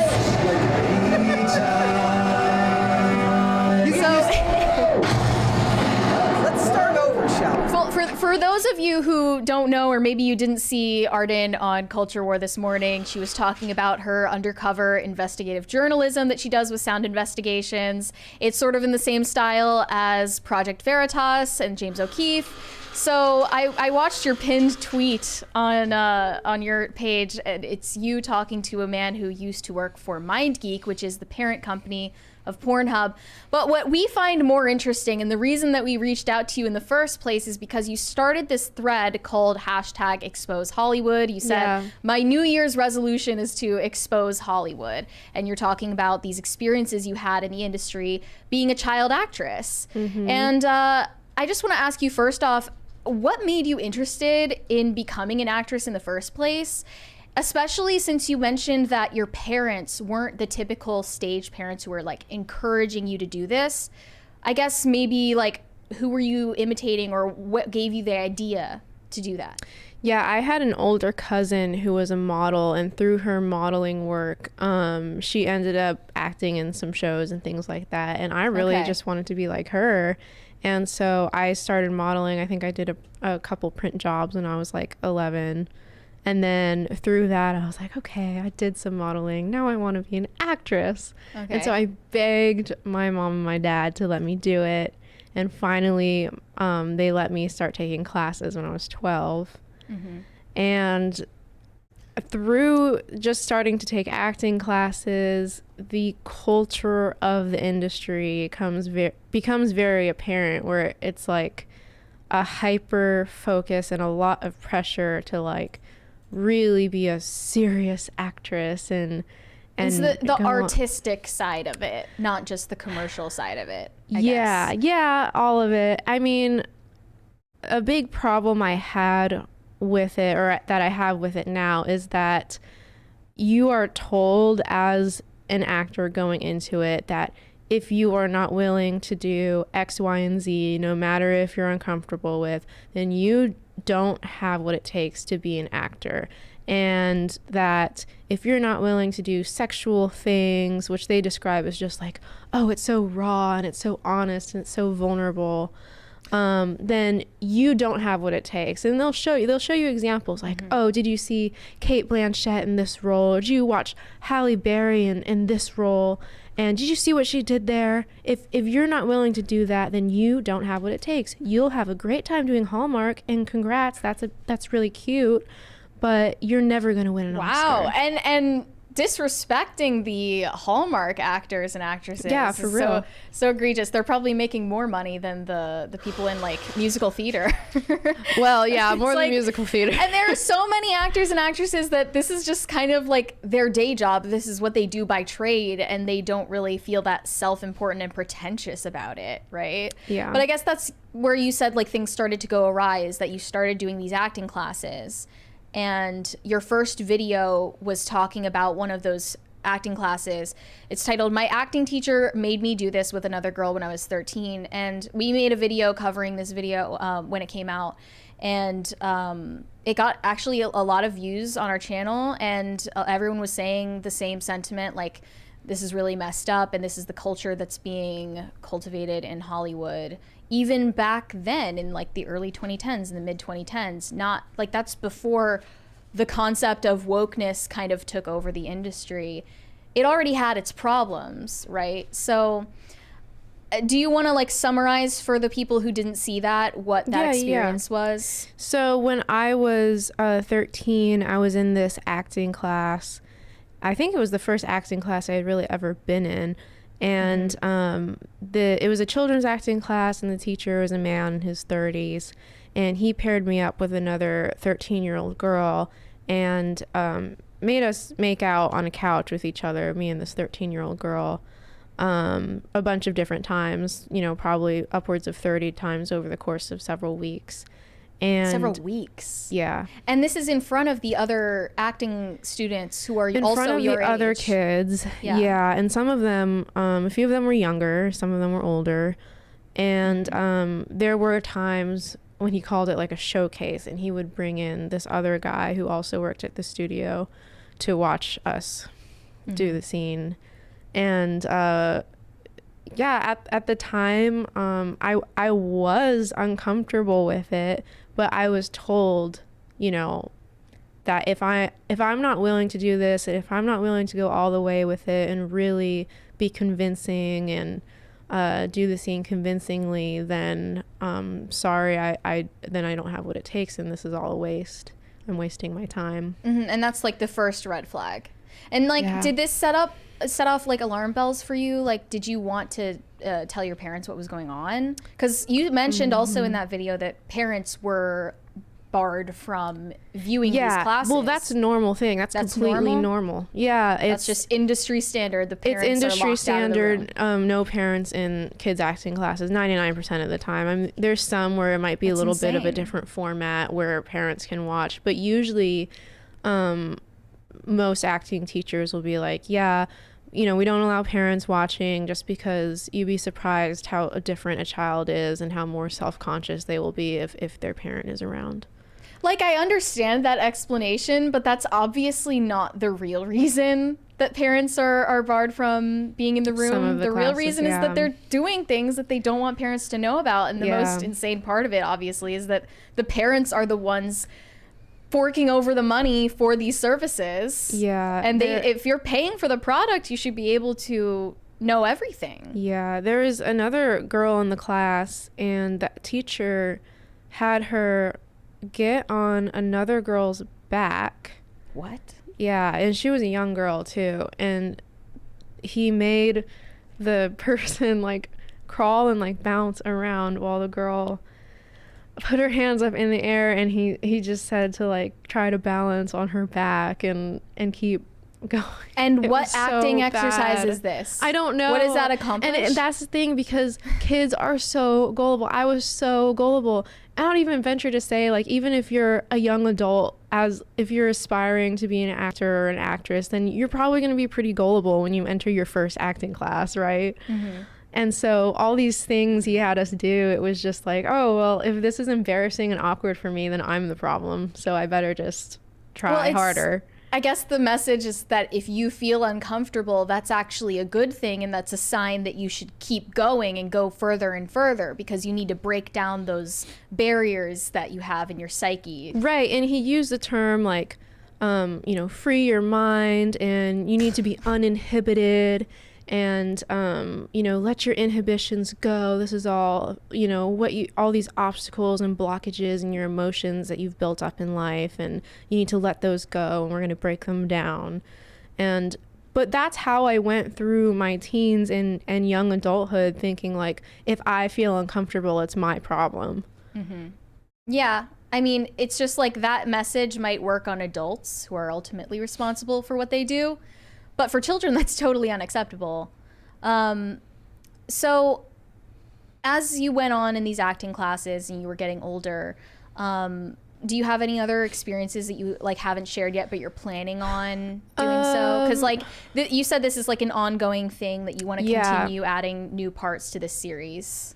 Yeah. I'm probably not going to make a video on this in particular, so I will say it here, but I think as a general thing, as I progressed and kept getting coaching and was in more classes as I got older, I was increasingly assigned scenes where the subject matter is something that I've never experienced in real life, namely, sexual things that at the time I had not even heard of some of it. And I was being asked to either act it out or talk about it in a scene where obviously my character was familiar with these situations.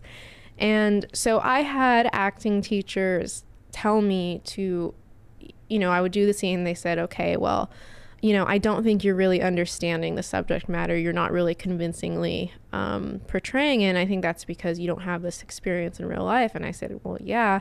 And so I was assigned to actually go out and do some of these things. And then, I guess this is your homework. Like, you should go. Yeah. I mean, what do you care to elaborate? Like, what subject matter they were telling you? Like dating, sexual things, becoming intimate with boys and men, really. Like, one of my teachers told me to make a Tinder account when I was 16, and I did.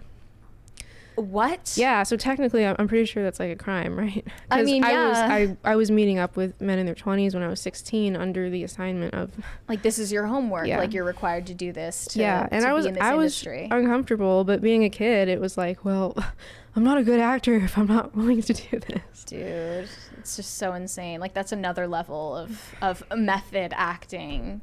That's so predatory. So, in the interest of like total transparency, let's just get to the second part of this series. Yeah. And it's called The Child Photographer Who Lured Me Into His Apartment/Studio. And we made a video covering this one too. And it was because you were getting a lot of pushback and a lot of criticism from these people. And in this part of the story, you were 20, right? Mm-hmm. And I think that was the sticking point for a lot of people who were less sympathetic to your story in this part. So summarize for us what happened there, if you can, and then I want to have you address some of those counter arguments, I suppose. Yeah, the way I feel about it is people can think what they want to think. Sure. But essentially it was this child photographer, and I had met him when I was 15. He shot my headshots when I was 15. And my mom and I met him. He was fine, very friendly. He gave me hair and makeup tips and called me different pet names. And you thought he was gay. We thought he was very flamboyant in his behavior, how he spoke. Yeah. He wore scarves and, it was just kind of a thing where you just make assumptions. You make a certain, me and my mom both thought, and then talking to other people who had referred me, they're like, oh yeah, he's like, right. It is what it is. Men in California. It's just what comes with territory. But and his. So you reconnected with this guy. He did my headshots when I was 15. And we kind of kept in touch on and off. And then when I was 20, he reached out to me and he said, hey, I'm trying to expand my portfolio. I'm doing artistic nude photography. And I really want, I'm trying to get actresses to be able, model for me. And I was like, yeah, that sounds great. That sounds so good. Because at the time I'm thinking, I'm 20 years old. I'm probably never going to look like this again. And if this is just a private thing, I feel safe with this guy, then I could preserve these photos, for my future husband or whatever it is. So that was my thinking. If I could go back, of course I would say no. I wouldn't have agreed. Mm-hmm. But so did he say that they would be published? No. He said they're completely private and that my face wouldn't even be shown in the photos. Mm-hmm. Was that true, or did they? That ended up being true. Okay. He used shadows so that the face is kind of obscured. Got it. Okay. So he just started acting really creepy once you showed up. Once I showed up, it was I wanted to throw up immediately. Yeah. Yeah. The energy had completely changed. He, told me to get undressed because I was wearing sweatpants where the band on my pants would have made an impression on my skin. Mm-hmm. So he said, I'm just going to have to hang out naked for a little bit before we started shooting. And I was like, okay. And so it was an uncomfortable situation, but I did. But then he, started showering me with compliments and oh my gosh, what am I doing? The line that you recalled him saying, it's not like I'm Harvey Weinstein or anything. Mm-hmm.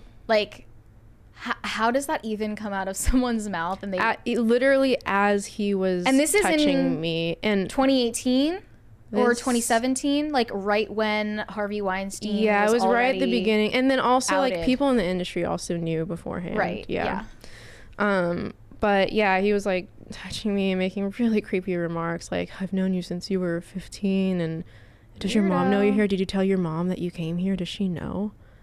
Yeah. And I'm like not even making words at this point. I'm huddled and trying to like avoid touching, and I don't know, people are arguing that like, oh, I consented, but it's like he just made like a bad pass at me, and it was like his bad type of thing. It was like, well, this guy didn't even try to kiss me. He just went straight for like my private area. I don't think that's him trying to make a move on me. You know what I mean? He was using the excuse of like, oh, I'm just like making adjustments for the photo, but then he was like, no, this was like before. This was before he even started shooting. And then once he started taking photos, he would like come up to me in between photos and like mess with me physically, and then say like, oh yeah, like that's how I wanted, you know, after I did that, like your whole countenance was more free and uninhibited or whatever. It's like, always that language. No, it's like it's their favorite words to use. Even in I posted part of his text chain to me before the shoot, and he said something like, I read through that, like he's like, I'm changing the style of my work to be more uninhibited and free and whatever. The same buzzwords as usual. Yeah, so I don't know. I got accused of like, oh, it was just a Netflix and chill gone bad. And I was like, no, I know for a fact that wasn't a thought in his mind. Reaching out to you in a professional capacity. In a professional capacity. And also like changed. The place that he called me to was an apartment. It was in an apartment building, but it was just his studio. It was where he did business. He lived somewhere else. Okay. And yeah, so like not all of the responses were saying that, but I think some people were like, the sentiment, like where that's coming from is this understandable skepticism that people have toward the Me Too movement. Like, and we've talked about this a lot on the show because the accusations just continue coming out in the news all the time about all of these different people in the entertainment industry. It's not even surprising anymore. Some of them seem bogus, some of them have credibility, but ultimately, as the people reading and watching all of this, we don't have the ability to know the truth of what happened behind any of these situations unless there's actual proof. And in the majority of cases, there's not. And you wouldn't really be able to expect there to be proof from like a footage inside of a private studio or someone's private home or a hotel room or whatever, wherever it happened. So I think that some people are just reacting with immediate disbelief toward all claims in that nature. Yeah, because of the way that the Me Too movement like went off the rails. I am skeptical when someone just all of a sudden is like, 10 years ago this happened. You know, I think that's healthy to have a skepticism. So and a lot of people also specifically said you should be naming exactly who these people are. So I guess what would your response be to people saying that you have like an obligation to name them? So I guess to me, it kind of conflicts the people who are like, oh, this never happened, and also you should name him. It's like, well, if this never happened and you're accusing me of lying, then for me to name the person, wouldn't that be really bad? You know what I mean? I mean, it also puts you in a position of like legal liability, possibly. Maybe. I mean, it's also like I'm pursuing accountability privately, connecting with other people who have been abused by this person. And like if someone reached out to you and was like, hey, I'm thinking about working in this industry, who should I be warned about, you would tell them. Yeah, people who come to me and who are like, hey, which acting teachers should I avoid? I'll give you a list. Yeah. Like the names exist. Yeah. But they're also not famous people, so naming them actually doesn't accomplish much. Yeah.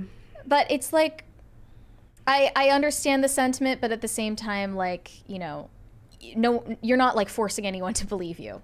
You're just you're stating your experiences, and I think that my takeaway from it was it's something more important than just the individuals or those individual experiences. is you're pointing out some deeper problems that are in the culture of the entertainment industry and in Hollywood at large. Yeah, and this was like a late 40s, early 50s man inviting a 20-year-old supposedly.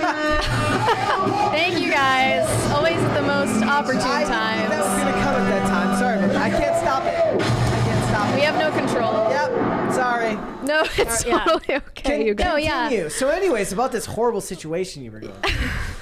I mean, yeah, like, it's just obviously, So you said he was in his late 50s? He was in his late 40s or early 50s, and like, obviously, I don't know, maybe this is mean, but I just can't even imagine a scenario where like a 20-year-old girl would be like, yes, I'm going to this guy's apartment because I like him. No.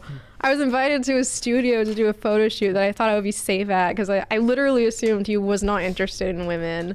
Have you talked to with your family about these experiences? Yeah, I have. They're horrified. But so your parents who like allowed you to work in this industry, how do they feel about all of this? I mean, it took a long time for me to actually tell them. But they're horrified. I think they feel really bad, and I don't want them to feel bad about it or anything like that, because there are things I actively hid so that I could keep being an actor, because I was so like brainwashed by the culture of like, oh, if you leave the industry then you're a quitter and you're a loser. And I wanted to succeed. And I knew that if I told my family about these things, it would immediately take me out of the industry. Right.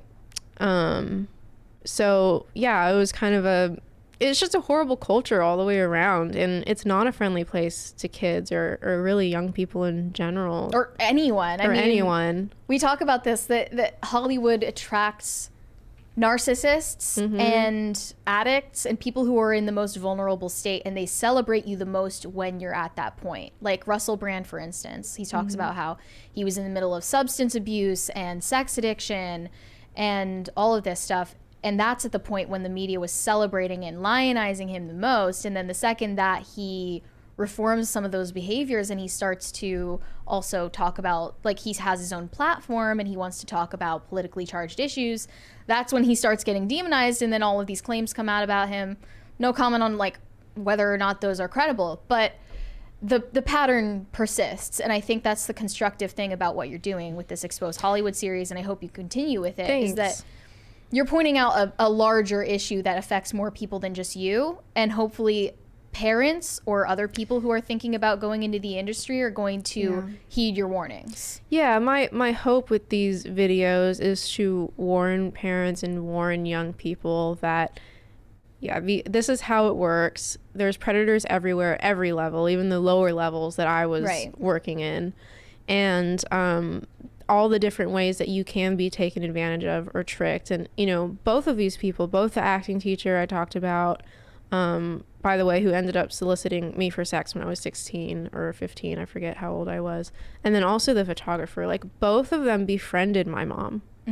Both of them were on great terms with my mom, chatted her up, chatted all the parents, because that's how they are. So this is what they do. They need to establish that trust. Yeah, they wouldn't be a good predator if they were only like focused on the kids and ignored parents. Well, what were the good parts? What were the highlights of acting and before you left LA? What are the good memories that you take with you? And also I wanted to ask you, what were some celebrity encounters that you remember, either positive or negative? Okay, let me think. Well, the good parts were when I was working on set, it was really cool. Like, I don't think I ever really had a bad experience when I was working on set. I did NCIS LA, and I think that's like one of my favorite things I've done, because I got to carry this big gun around. Like a prop gun? Yeah. Okay. Being in California, that's like, whoa, guns. They put me in like the NCIS gear. Okay. And that was really cool for me to do. I think I was so pleasantly surprised when I met Selena Gomez. That was on a music video. Yeah, I did her music video, one of them, and I just played like a mean girl or something. And she was so kind and so nice. It's okay. What was the song? It's called Bad Liar. I think I'm like barely in it. I thought I booked a commercial. When I auditioned for it, I thought it was a commercial. Oh, okay. And so when I booked it, I was like, yes, I got a commercial. And they're like, it's actually a music video. Okay. Any negative experience with meeting a celebrity? It wasn't necessarily like negative in terms of the celebrity, but I was really disappointed. I was like 14 years old and I booked a photo shoot for Justin Bieber's Believe cover album insert. Okay. And so we're like, Justin's like pretending to play his guitar and all these girls, including myself, are like around him pretending to be all like, woo, I love this song. Yeah. And so it's kind of awkward. It was really awkward. But then they started playing like one of his songs that was really popular at the time. And he was like, oh, turn this off. Like, I don't want to hear it. Oh. And I was shocked and like stunned because I thought, I don't know, as a teenage girl, I was expecting something different, but I totally get he was just tired of it all. I think he just didn't want to be there. But I was disappointed because at the time I liked Justin Bieber. What year was that? Was it like during his it was like 2012 bad or phase? 2013 or something. Yeah, that was in the middle of his like douchebag phase.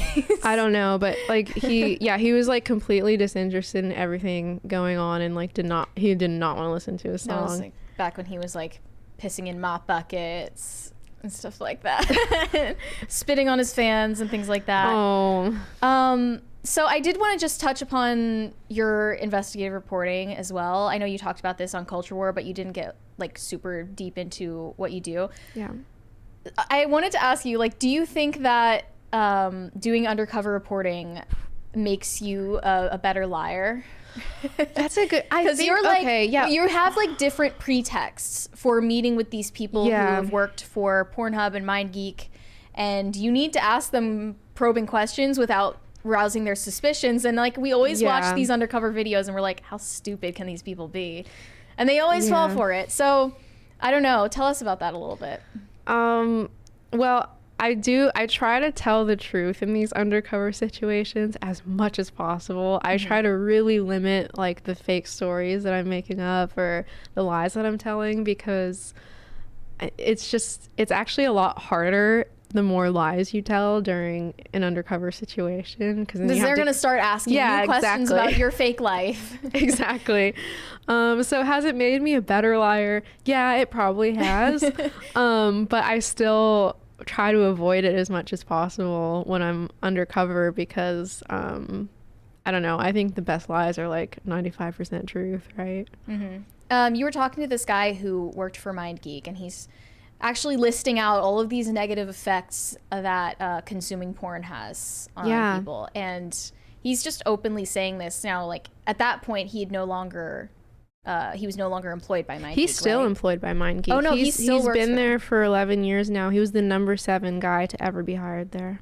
Okay, interesting. And then he just seems to have zero like ethical qualms with what he's doing, as he lists off all of the negative effects it has on relationships and society and our brains. He's acknowledging the fact that porn is a drug. It's addictive. The health and societal implications are unknown and probably boundless. And he said they're really, really serious implications. He mentions Jordan Peterson's view on pornography and completely mirrors it. But then, of course, at the end, he's like, well, makes a lot of money. But what am I going to do? I'm profiting off of it. So I makes don't really a lot of money. So he said I couldn't care less. That's an actual quote. Yeah. Oh, he was like, yeah, I don't care. I hope they all ban us. He was talking about the countries who are. And what was the pretext that you were meeting? It was a date? That or one business? was like a fake date. Yeah. Okay. That's so funny how they tell on themselves like every time. It's so easy to get them. But like you just recently had a big win actually, because Pornhub revised their standards for age verification. Yeah, so last week Pornhub updated their upload policy, where now uploaders, they're saying they need to verify their age and consent before each person in a video needs to verify their age and consent before the video is uploaded. I don't know how in practice that works, but I think it's a very positive step. It's showing that Pornhub is responding to all of this pressure that they're receiving. Like the fact that that wasn't a standard before is just confounding. And also it only applies to new uploads. So it doesn't apply to anything that's already been posted on their site. And it doesn't address the loophole that Mike Farley, the Pornhub employee that I recorded, brings up, where their content moderators cannot match a face on an ID to a body in a video, and many of these videos are faceless. So their content moderators are basically just guessing, like, oh, does this face match this genitalia? Sure. Like, and in the interest of making more money, they're just gonna lean on the side of letting people get away with things. Yeah. But as I understood it before, all it took was like hold up a piece of paper that says like, I'm this person, this is my age, and I consent, and like smile, thumbs up, and that's not really proving anything. No, because anyone could be forced to take a photo like that. And so I hope that that's not exactly what that standard means now that they've I mean, there updated. was a case pretty recently where this 15 or 16-year-old girl went missing, and she was found because she was appearing in dozens of videos on Pornhub of her being sexually abused, and she was a verified model in Pornhub's system. Right. I saw that story. It's kind of an unwinnable issue in a way, but little by little, like, seems like changes are being made. Yeah, and they're positive things are truly happening. There's another big child sex trafficking class action suit out of Alabama that was just filed, and they subpoenaed 2 of the employees that I recorded because of their admissions about trafficking and monetization of abuse in general.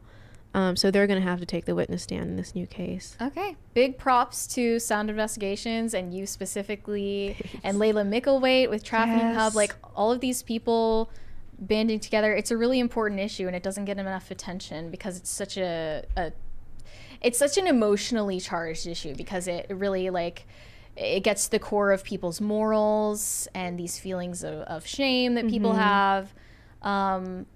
But really, like, if we don't care for the most vulnerable people in society, which is children, we really can't call ourselves a civil society. Yeah. No, it's true. A lot of people don't even want to think about this. I mean, even family and friends who are aware of what I'm doing, like, when they ask me what I'm up to. How they responded?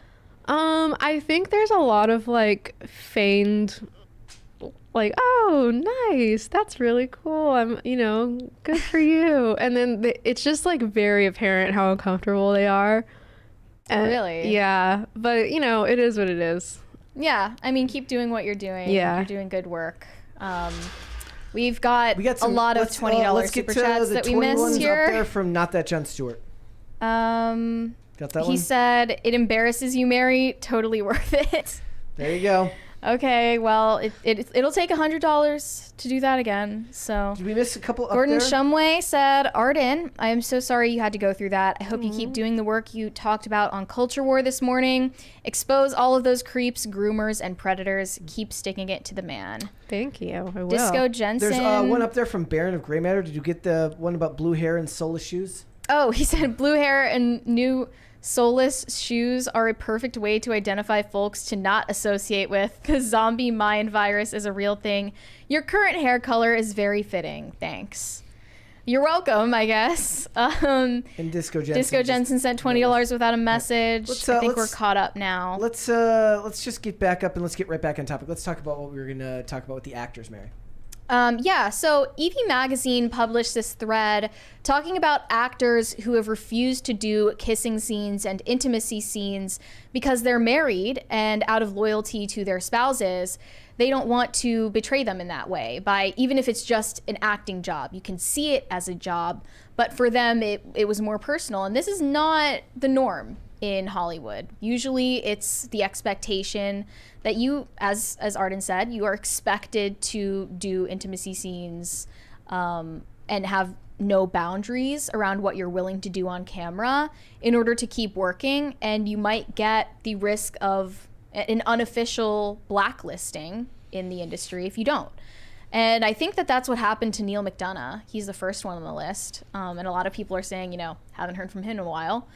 Neil McDonough said, I don't like that kind of stuff, especially now with kids. I don't want to have my kids say, hey, Dad, what are you doing with that lady on screen? These lips are meant for one woman. So I think that a lot of people have said he got blacklisted, and that's... he works pretty regularly. What's funny about it is like I love that, but like he's in this great show called Justified where he plays like he works for, basically he sells drugs, and at the end he gets addicted to them, and he's just a freaking mess, and it's hilarious how good he is in that role. But yeah, he's very serious. And then even what was his character name? Who else? Chris Hemsworth has a really interesting story too with his wife. Yeah, Chris Hemsworth, I think, is probably the most famous actor on this list. He said, the director comes up to me and he says, basically, it's just the final kiss of the movie. You have to kiss Natalie, but she's not here, so we brought in these girls. I know this sounds awful, but he said, do you want to pick one? Who do you want to kiss? Like, they're just in a lineup. It's like a police lineup where you have to, like, point at someone. He's like, can you zoom in on their lips, please? Like, zoom in at number 1 there. And he said, my wife's around the corner. Let's get her in. So he ended up having his wife in that scene instead. And he's the most famous actor that's on this list. But unfortunately, I think you have to kind of be a Chris Hemsworth in Hollywood to kind of make demands like that and actually be listened to. The other ones, not so much, but Neil McDonough is kind of the most, I would say, infamous and then for having these standards. That was what I remembered. So Neil McDonough's, the woman who plays his wife in Arrow, when he plays Damien Dark's name is the name of his actual wife in real life. Oh, like okay. Wait, wasn't there a couple? There's like a Hollywood couple that made a movie where Kumail Nanjiani and his wife. What was that? So they made a movie about how they met and fell in love, but it's Kumail plays himself. He plays himself, and she cast a different actress to play her because she wasn't an actress. She was like a psychologist and a movie producer. But yeah, he acts in the movie with another woman, even though he is in the movie as himself. I mean, just like knowing how jealous a lot of people are, but especially women are, I don't understand how you could possibly just volunteer that, like, we're hiring a woman to kiss my husband. Like, how does that even? Well, I think that they when they spoke about making the movie, it's like, but she was on set every day, making sure that, I guess hands didn't stray, nobody got handsy, anything like that. Yeah. So are you familiar with like intimacy coordinators, essentially? Yeah, like, what that entails? I've never worked with one, but I did get a whole team of people, producers and writers, very angry with me on set because I wouldn't kiss a guy. What? Yeah. They let me not kiss him eventually. Was like before intimacy coordinators kind of... It just wasn't a big enough production to even have one. Yeah. And it was just like a kissing scene. But I decided like on the day that I was like, I'm not doing this, because I had met the actor who I was supposed to be kissing, and I had a strong suspicion he had herpes. How did you know? I mean, I saw like it might have been, and I was like, I just talked to them. I was like, look, I'm just not comfortable with this. I don't want to do anything I'm going to regret. And I kid you not, the female writer was like, everyone has herpes. What? And I was like, well, and you're like, not me. I think I'm one speak for yourself. Then yeah. And how do they put you in that position? Like, they can see. They were mad. They were really mad. But eventually, one of the producers came up to me and was like, "Don't worry about it. We'll fake it." So it wasn't even like, "Oh, he's like not good looking," or like, "I don't like him." It was like, this guy has a disease. Yeah, that he's going to spread to me. I acknowledge, like, maybe it's not, but I don't want to take the chance just because. I mean, did you ask him? I feel like it's, I guess it's rude to ask someone just outright, but also if it's your job to kiss this guy, you kind of do have a right to like ask about that. Yeah. Also remember the kiss between Seth Rogen and the girl in that movie that came out last year was faked on set. That was CGI. Because of COVID, I think was the reason they didn't want to do it. COVID. Or was it because she didn't want to kiss Seth Rogen? And in that case, I would understand. Maybe, yeah. There's a $20 one. There's a $20 one there from Gal Gadot. Gal Gadot said, like, it's like literally like when you like, you know how it is when like there is just like this Valley Girl affectation, which we like can't seem to like outgrow or control like crazy, right? Like I say so much, it's insane. I do too. Like I'm an ummer. Like I'm an ummer. I'm an ummer. Like I'll watch, like I always tell Mary, like when we're done with the show and then we add the timestamps and everything like that, Mary has to play the show back and I hear my voice and I go, dear God, is that what I sound? Well, I play it on 2x speed, which doesn't help. It's even worse. And I'm like, can you please take me off screen? Can you please not listen? Can you put some headphones in? Please. I can't listen to myself. It's so I do it awful. on purpose to torture you. She does. She absolutely does. But not just that, but there was other actors on here. Charlie Hunnam was on here, and I was like, he's not even married, but I guess he said he doesn't want to be unfaithful to his girlfriend as well. I was like, it must be a new thing, because I'm pretty sure he kissed a woman or two on Sons of Anarchy. I love Sons of Anarchy. Well, it's like, you know, out of loyalty to my future There's a scene. wife. There's a scene in season 1 of Sons of Anarchy, spoiler alert, where he kills a dude who's attempting to hurt his girlfriend and then has sex with her next to the dead body. That's some Gypsy Rose Blanchard stuff right Yep. there. Evan Perry sent $20. She didn't want hispies to become herpes. Gendered language. That's perfect. I love it. Now, the but real Charlie question- Hunnam, you said that he was married for a couple years though. Back in like '99, before like he was like Okay. it looks like he was 19 when he got married. and was From married him, till it says, 2002. everyone thinks it's great to be an actor and get to kiss a bunch of beautiful actresses in films, but I actually hate it. I don't want to kiss anyone but my girlfriend for my whole life. Aww. See, that's sweet. That's so Now nice. he's just a pick me. I'm sorry. Okay, you think he's being a male pick me? No, I don't. If I was a more cynical person, I would say he's being a pick me. But if he backs it up and he's not actually doing it, then I suppose then credit where credit is due, right? Also, Candace Cameron Bure is also on this list. She was in Hallmark and then moved over to Great American Family. We should have her on the show. I'll reach out. I'll make some calls. Her people and our people and everything. She said, sometimes I'm doing my Hallmark movies and we've got a new guy in each movie. I'm getting more uncomfortable with it the older I'm getting. I don't want to keep doing this. And it shows like pictures of her with her husband. She's kind of in the She's same very camp nice. as like the lady from Ballerina Farms, where they just hate her because she's very much in her own lane and doing her own thing. And she's so nice and kind. They hate that you're nice and kind. It's pure jealousy. Kind. Yep. It's pure jealousy. And she does hatred. keep it real. She actually opens up and is like, by the way, I do not make everything by scratch or from scratch, and like I have days where I wear no makeup and it's not always Hannah Nealman. Yeah, Hannah. Yeah. I love her. I love the. Have I ever sent you the videos of the satire account of the lady who makes she's got 2 kids and she makes everything from scratch, and there's this one the other day. Wait, the peanut butter and jelly. It's that one, but there's more. Like they do even like more ridiculous ones where they make even more ridiculous foods from scratch. Like Fruit Loops. I just watched. That was the Fruit Loops one. They make fruit. She makes Fruit Loops from scratch. Oh, you showed me the girl who she made like I'm making my husband cinnamon toast crunch, and then she scratch always looks like this because I don't want him to eat seed oils it's or like something. Lex DeRosa. I don't It's remember, like but there's like a growing movement of like social media tradwives. But this one is clearly satire. The one I'm talking about is very clearly being satire. funny, yeah. She wears like the floral length gown in the video. She's like, it's 6 a.m. Why would you be in that gown? I have no idea. She triggers so many people in the comments. It's so funny. Well, I found the other one the other day of the one who had like the OnlyFans tradwife. That's the cinnamon toast crunch one. Yeah, that one. We know. We've looked at her account and everything. Talked about that one today or eventually. We'll save that for another time. But there's other actors on here, and it does deserve some credit, especially if you lose out on work.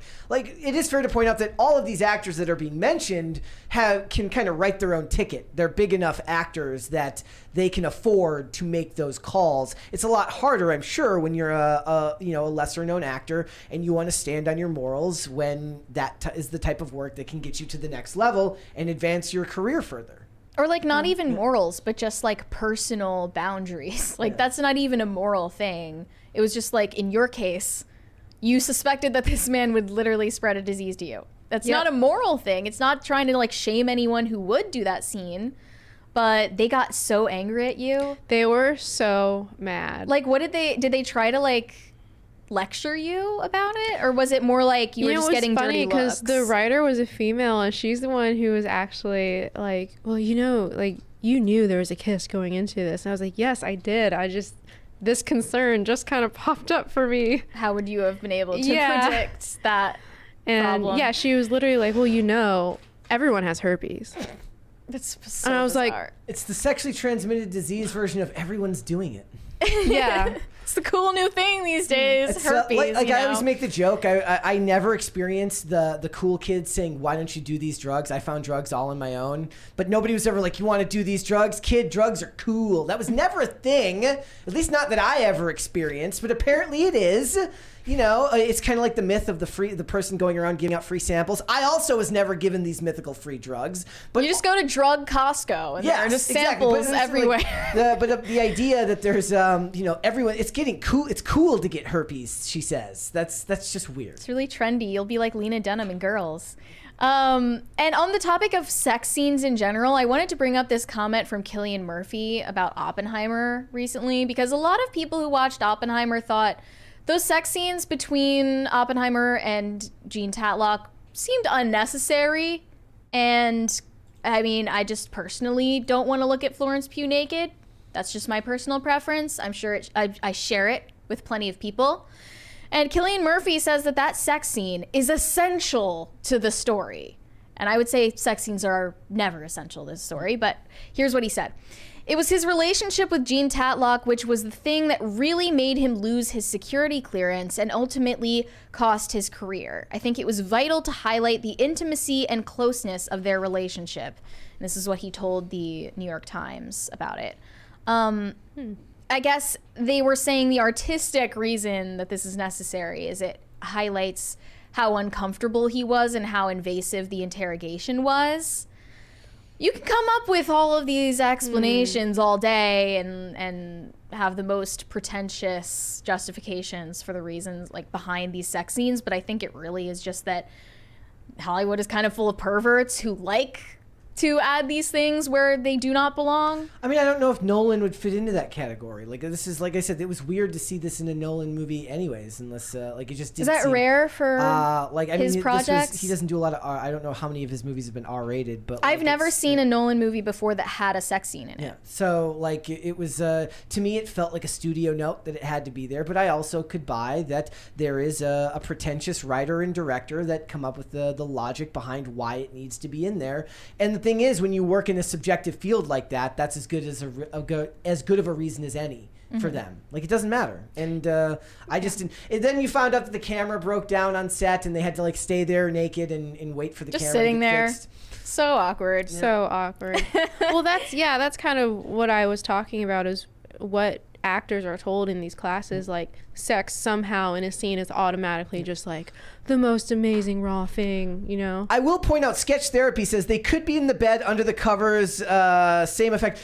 I actually laugh whenever I see in a movie or television show where they like get under the covers to have sex. Yeah. I say, nobody does that in the history of the world. Has anyone ever done that? I was like, do you just want to make your life sweatier and grosser on purpose right off the bat? It's kind of like when you watch network television strip clubs where they're wearing bikinis, and I'm like, what guy is paying money for a PG-rated strip club? Well, some states it's illegal for the strippers to be naked, though. Bikini bars are a thing, yes, but still, it makes me laugh. All of those things make me I'm not saying it's realistic. Yes. I'm just saying I don't want to have to see that. Sound of Freedom did a really good job at depicting those horrible sexual situations without actually showing any sex or... And that especially like exposing the children who were acting in the project to even the subject matter was a sensitive thing too that they had to comment on. It makes me think, similar to the way that Hitchcock used to show drug use without actually showing drug use, how they would be able to, you see them make the line of cocaine and then they put their head down and you see their forehead move, but you never actually see them do any drugs. You can do that and it can be artfully done. It doesn't all have to be Wolf of Wall Street where they're snorting vitamin C for 10 hours a day, sending Jonah Hill to the hospital. Yeah, it doesn't all have to be shown. Some of it can just be assumed. But good for these actors. Good for these actors. Yeah. All right, let's go. We got a lot of super chats we need to catch up on.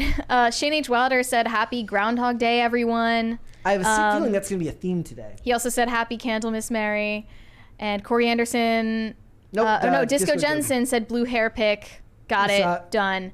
Also, R.I.P. Carl Weathers. Yep. Shane H. Wilder said, "I'm not stopping the video. This is the only way people will learn." Well, they had to watch it.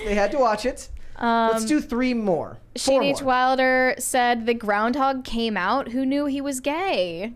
Yes. Well, he's not gay. He's just he's predicting an early spring. I hope we have an early spring. You don't know if the groundhog is gay. He could be. Who knows? We got Gordon Shumway up there. He says, "Mary, you need therapy for liking the People's Joker." It's not liking the People's Joker. It's that Vera Stockholm Drew syndrome. gives a good peoplesjoker.com. Like it's committed to the bit.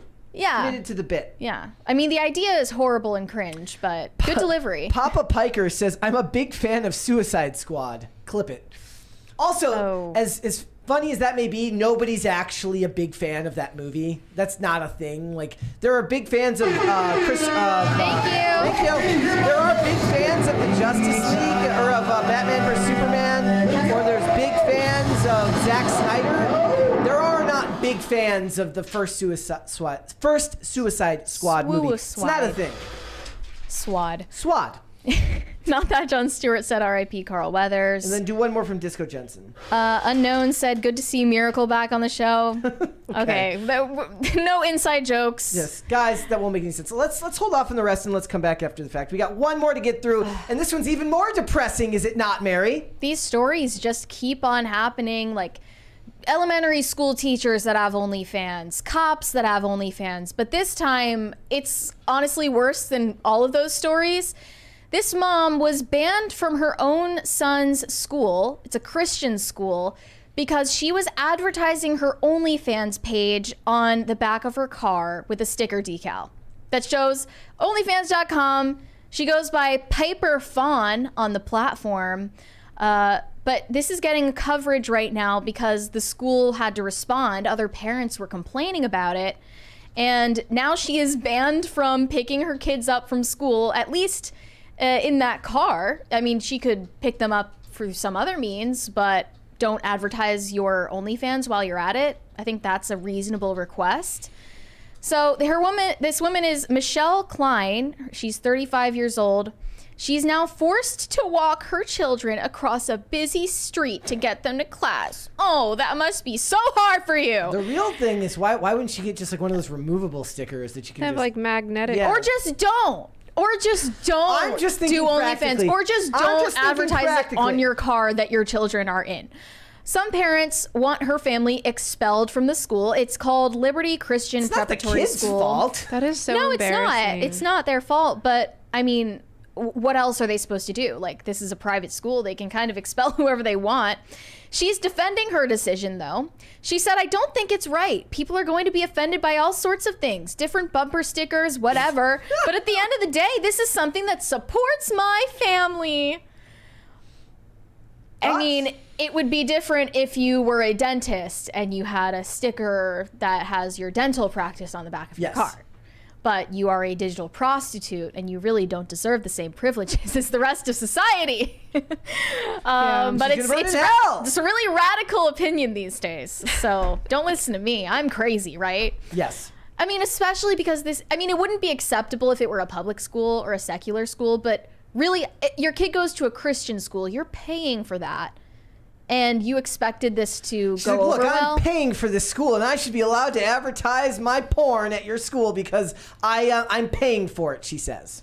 Yeah, and she says, "It's only me and my husband. No one else is brought in, male or female. We always were into cameras in the bedroom. So we said, hey, let's make some money off this." And now she says she makes up to $20,000 per month. I love how money is used as the justifying factor in this. Like that makes it good. I mean, the fact that she was advertising the OF on the back of her car is proof that the money isn't really what she's in it for. She's in it for the attention, even if it's negative attention. This is narcissistic behavior. It's all feedback because they don't care whether it's negative or positive. They just want attention. They just want the response. They want to anger people. They want to shock people. I mean, maybe do you think I'm reading into it too much? Am I psychoanalyzing she probably too much? has some main character syndrome. Yeah, like that's that on steroids. She's also really dumb because she sent a picture of her car to the New York Post that has her license plate number in full view. So we're not going to show that on the screen. Yes, I cropped that out. But why would you send that? Why would you send that to the New York Post, lady? And it's not just some small thing either. It's just plastered across the back windshields, like the whole thing. It's huge. This Can't is only ignore going to it. get her more subscribers. This works in her Well, favor. I think that she like was calculating that I'm gonna do this. It's gonna make other parents mad. Then this will get news coverage, and it will point people to my OF. I don't even think it's that deep. I think that she expects that to sell the subscription. I don't think she thought of she just doesn't see anything wrong with having it on there at a school. Is she just like that low IQ? I think that's a more likely explanation here. Is that people like you're kind of trying to get into a deeper, more philosophical idea behind what's right and wrong. I don't know if the average person these days, they're just not thinking that deeply about it. I do think there are some moms who get pleasure and satisfaction from knowing that their friends, that their kids' friends are like attracted to them. That was the whole. I mean, so that's maybe where she's the trying term to. MILF came from. This is in awful. American Pie. I mean, she even acknowledged that other students already know what she does. She probably is like gratified by that type of attention from kids. She's a creep. Yeah. Okay, she said there were whispers, noting she has 2 children in the school. That's one in elementary school and one in middle school. Kids would make jokes about it, but nothing serious. Yeah, it's nothing serious when you're not the child who's getting bullied for having a prostitute mother. That was the point I made on whatever podcast originally that got like so many views, because it's just like, this is common sense, people. Like, how did you not consider, I mean, this is just the culture we live in. Like, you don't consider what anyone else thinks. You're just going to, do whatever floats your boat and F everyone else, even if it's your own family members that face the consequences. And there should be consequences for this. I mean, it's not like I'm happy about it if her kids get kicked out of this school, but I mean, the consequences are really on her. It's her fault, not the parents for complaining. Those consequences have been rendered. She has to walk farther to pick her kids up from school. So that's the consequences she makes. She's also going to make a hell of a lot more money because of this. So she actually wins from this ordeal. She probably does. She's like, look, the walking extra steps will keep me in great shape, and I'm making more money. Joke's on you, conservatives. She's just going to get a shirt now that advertises her. So I believe this other parent is making TikToks about this situation. She said, she can do what she wants on her own time. I have no problem with that, but we're talking about a school and kids seeing that. This is a different issue. Yeah, I mean that's where you look at me. You know me. I'm the one here who says like I don't really care what any of these people do. I don't care if you want to do as an adult. If you want to make porn, I don't really care. But I don't think that you have the right to advertise it around children. I think that as a society, the least we could do is try to protect the children. I know that is a hot take these days. Yeah, but especially because you're like paying to be a part of an insular religious community, which obviously has moral objections to it, and you're purposefully like provoking the people who are trying to isolate their kids from these influences, and that's like harming all of the people in that community. And I think that's what she was doing on purpose. Andrina in the chat says 1,000 viewers currently. She's got at least 1 new subscriber from this. That's honestly could be true. I have no idea. Meaning you, or no? I just saying, like, there's like not everybody who watches this show would necessarily even agree with us on everything, and I encourage that. You shouldn't just watch content from people you agree with. There's probably somebody who doesn't necessarily agree with our position on this one, but it is interesting because we do live in a time now where, because of the internet, these types of stories are very, very common, and it's because they're human interest pieces, right? Like we've had several stories of of teachers who have OnlyFans that get caught and then fired, and you wouldn't believe the amount of comments that say like, there's no reason they shouldn't be allowed to have one. And I'm like, I don't think that you should be stopped from having an OnlyFans as an adult, unless you're teaching children. Then you probably shouldn't be allowed to do both at the same time, nor should you probably be allowed to hire someone to do that if they've done it previously. Like I don't think that's shocking. I don't think anyone really said that those teachers shouldn't be allowed to start an OnlyFans if they want, but what you're trying to govern is how people around them respond to it, which is insane. Like, this is why private freedom of association exists, right? If the parents of the students don't want you associating with their children, they're well within their rights to lobby for your resignation. Yeah. And whether it's a public school or a private school, I think that should apply. And we do live in a culture now where you're supposed to now validate everything somebody does all the time, right? Like, people want to be able to live their life extremely publicly online, but not expect there to be anyone. Because what they do is they both post it online and say, why do you care if it's none of your business? Why do you care?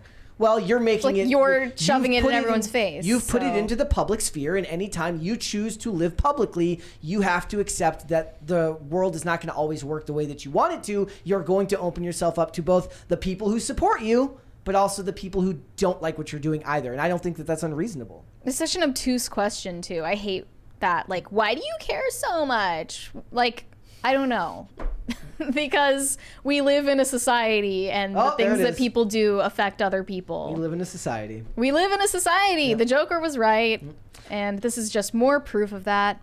You also sent me this story about another OnlyFans woman, Paige Van Zandt. Yeah, a former UFC fighter.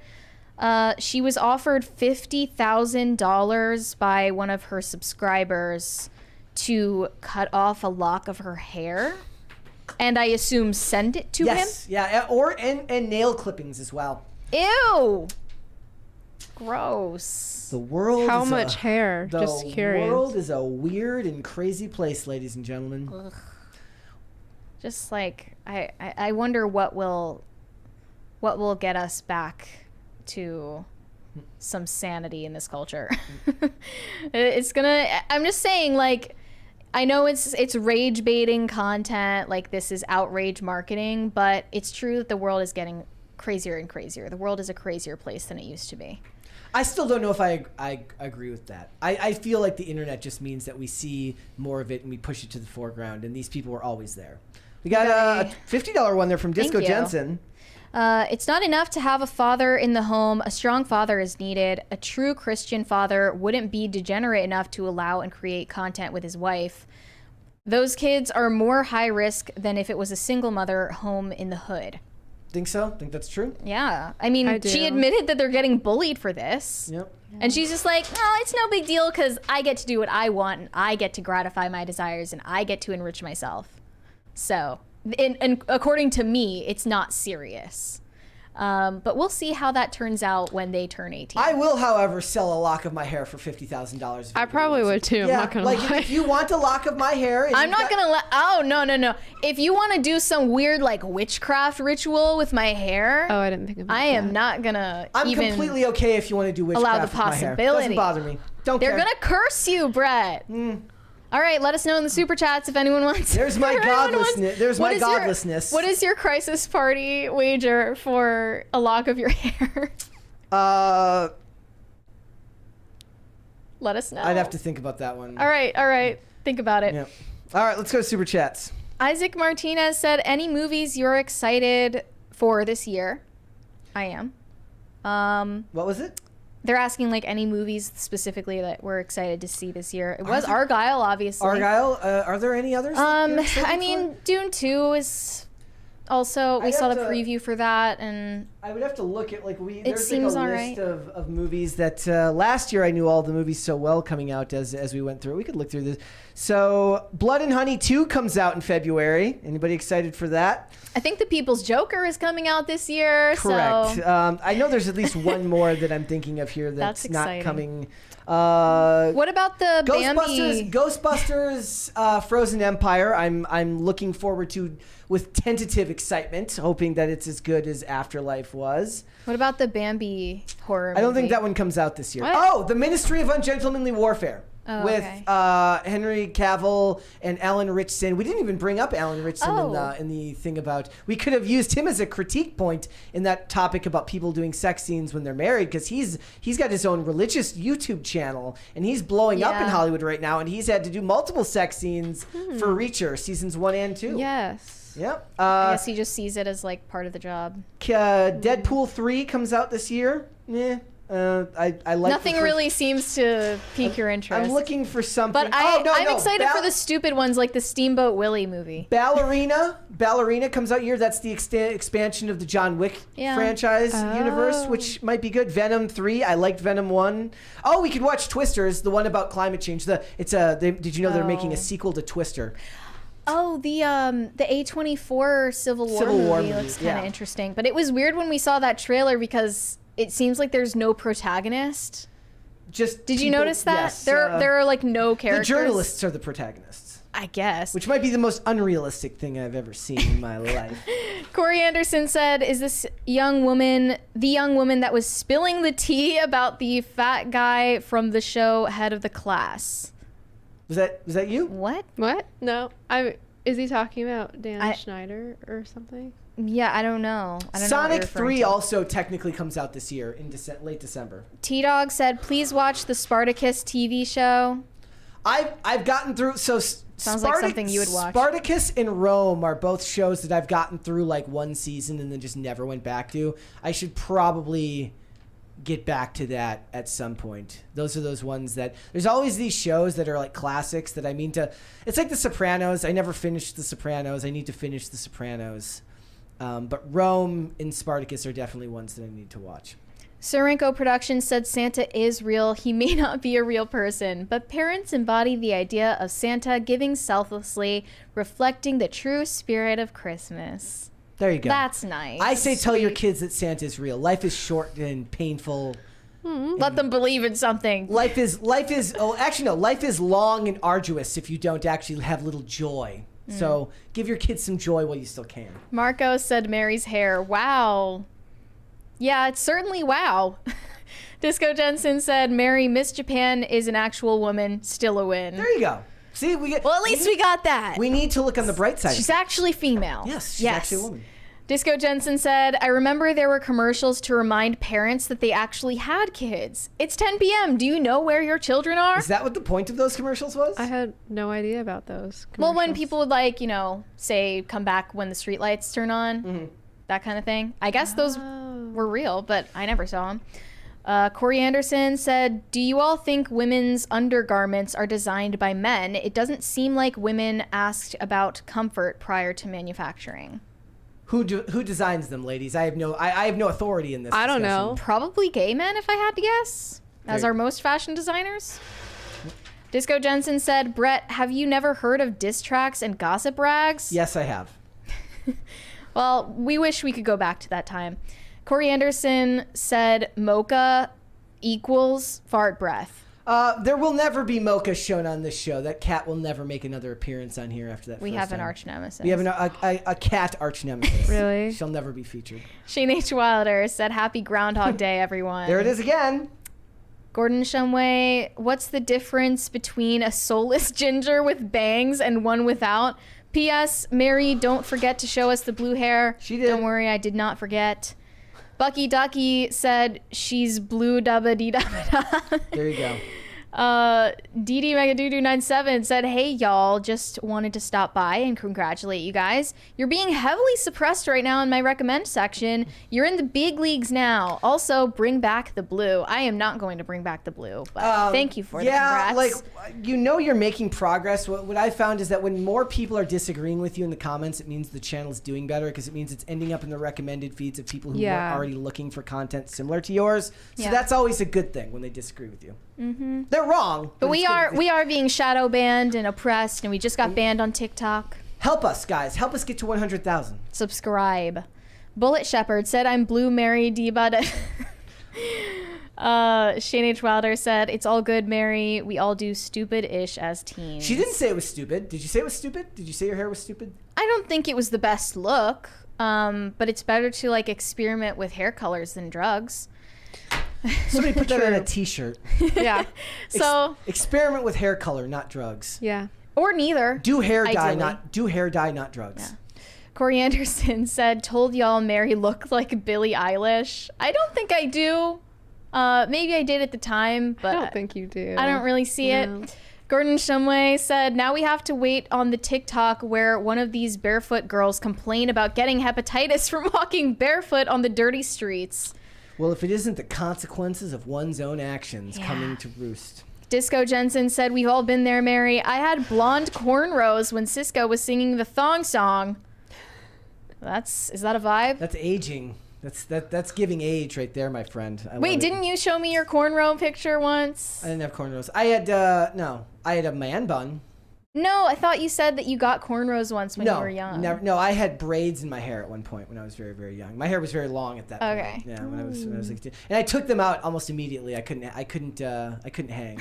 Yeah. Shane H. Wilder said, great job on Culture War, Arden. I hope us crazy crisis actors haven't scared you off from returning to the Beanie compound. Verdict on that, or would you remain like no comment? I love this place. Okay, this is awesome. Okay, good. You're reflecting well. These muddy guns are still startling me when they Every go time. on. I mean, You get used to it after we're hundreds dead of episodes. to it. Like it could be like a tornado of money guns, and we're just like, anyways, today in the news. So this like thing Margot happened. Robbie. Yeah. Mikey said, Arden's story is partly why I hate Hollywood. The other half is they refuse to actually make good entertainment. Thank you. It's like, yeah, if you're gonna all be sexual degenerates, can you at least make good movies? Yeah. Show me good sexual degeneracy, they say. Just like, I don't know, do something right. Also, guys, I have reached out to Carter to make sure that when we do hit 100,000, we have a new Crisis Party sound effect. Finally. Yes. Much needed that.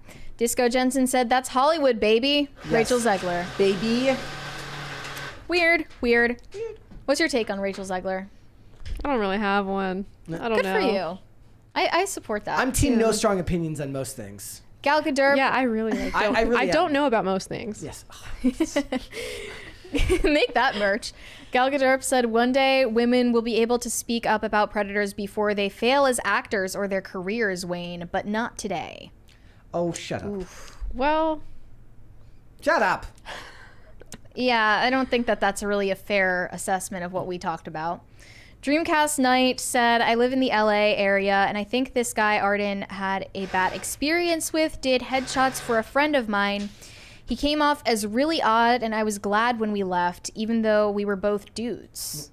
Okay, well then maybe he's bisexual. Maybe DM me and see if I know who you're talking about. Yeah, send her a message. Shane H. Wilder said the photographer is a sicko and makes us normal people who do photography look bad. Hollywood is a wicked witch who belongs in hell. They're all wicked witches. Yes. Shane H. Wilder, blacklisted in Hollywood for having morals? Who would have guessed? They have no scruples. Evan Perry, oh no, we already read that one.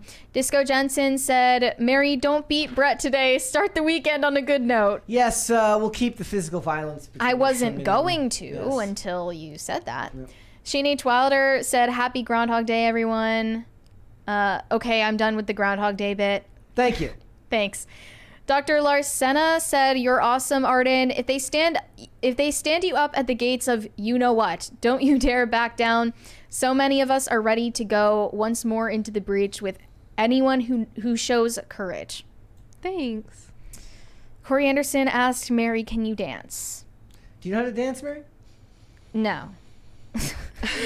And next question. He asked, he said, I can't stand people that cosplay as Harley Quinn. Well, it's very played out now. That was like most popular Halloween costume of 2016. For several years, I think. I fell into that. There you go. I did. There you go. Yep. Well, the problem is they've ruined the story, right? They don't even make it about her and the Joker anymore, and she's not really an interesting character on her own. She's interesting because of her codependent and violent relationship with her abuser. That was what made the character once she becomes like an independent girl boss, it's not as interesting. Exactly. Corey Anderson, call CPS on Piper Fawn. Also, Googled her. She looks rough. Yeah. I agree. Not killing it with that like colored contacts look. Kind of disturbing. Shane H. Wilder said, your kids attend a Christian school and you wonder why they get upset at your... Okay, I can't say that word. How dumb can you be? The word was whoring. Whoring. Bucky Ducky said, Brett, how much for a lock of your hair? 100 crisis parties. Oh, come on. 100. Really? All right. We'll see if we ever make it there. I'll let you know. I will remind you. Okay. And he said, Brett, hit me up. Let me get that hair. 100 crisis parties. Let's go. Okay. The wager is set. Corey Anderson, what if they want to make a religious relic out of your hair, Mary? Well, they'll have to dig me up from the grave in order to retrieve it. I'm not going to give it to them so that they can do weird voodoo stuff with it. Shane H. Wilder said, after today's stories, Mary, your Catholic theological dictatorship can't come soon enough. The Catholic Slack has been notified. Is there a Catholic Slack? Is like where you're just, like, you and your it's just like is there one where it's just like the Pope and then all of the archdioceses are underneath? I was like, if there's a Catholic Slack, like why haven't I gotten an invite? Corey Anderson. There probably is a Vatican Slack somewhere. No, yeah, true. There probably is. Let's go. Corey Anderson said, when do we get the YouTube movie a la Facebook? Maybe it's not as interesting. Yeah, I mean, like, he means like the social network. But I mean, that would be the Google. I would rather. How has there not been like? Look, we talk all the time about all these like biopics they make. Why isn't there a biopic on Tom from MySpace? That would be interesting. Yes, it would. That would actually, because he ended up like he retired. He sold his company and became a travel photographer. Well, because you make a movie about the BlackBerry phone and it doesn't do well. The Tetris movie was apparently really, really good. Like, people were mad at us for missing that one. The Tetris movie was apparently fantastic. Was that in theaters? I don't think it went to theaters. There's no way. All right, guys, before we go. Wait, we have tons more. Are there? Oh, my thing, this might not catching up. Go ahead.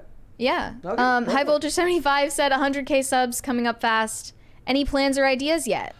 Okay, so yes, I am going to read and force Mary to look at this DEI initiative where it tells you all of the words you're not allowed to say anymore in the workplace, words that we say every day here because we're not beholden to your lame rules. On top of that, I don't know, maybe just a longer stream than normal, something to celebrate. Yeah, you'll, have an open door policy. Yes. Anyone can come hang out as usual. But I don't know. Can we make a 6-hour stream happen? I don't think so. I doubt it. I don't think I have it in me. But it'll be a longer stream. If I can take a nap midway through, I want to do like an eating show. I want to get like taste tests. That is my hell. Taste test foods. That sounds Why is that your hell? Eating food? Hearing people chew through a microphone is love one of the most awful. I like that. That is a horrible Maybe sound. we can just move the mic away. Okay, no. Yoshimo Otaru said Mary wouldn't care for Spartacus. Lots of sex scenes. Okay, duly noted. Quite Blackpilled said Spartacus season 1 was the best. Slayer of Theocles, Bringer of Rain. Also, the season 1 actor unfortunately died and was replaced in later seasons. Yeah, I forgot about that. I have to go back and check the show out. I never made it past that one, and I was in a worse place in life at that time. So there's a lot of shows that I watched at that time that I just don't remember.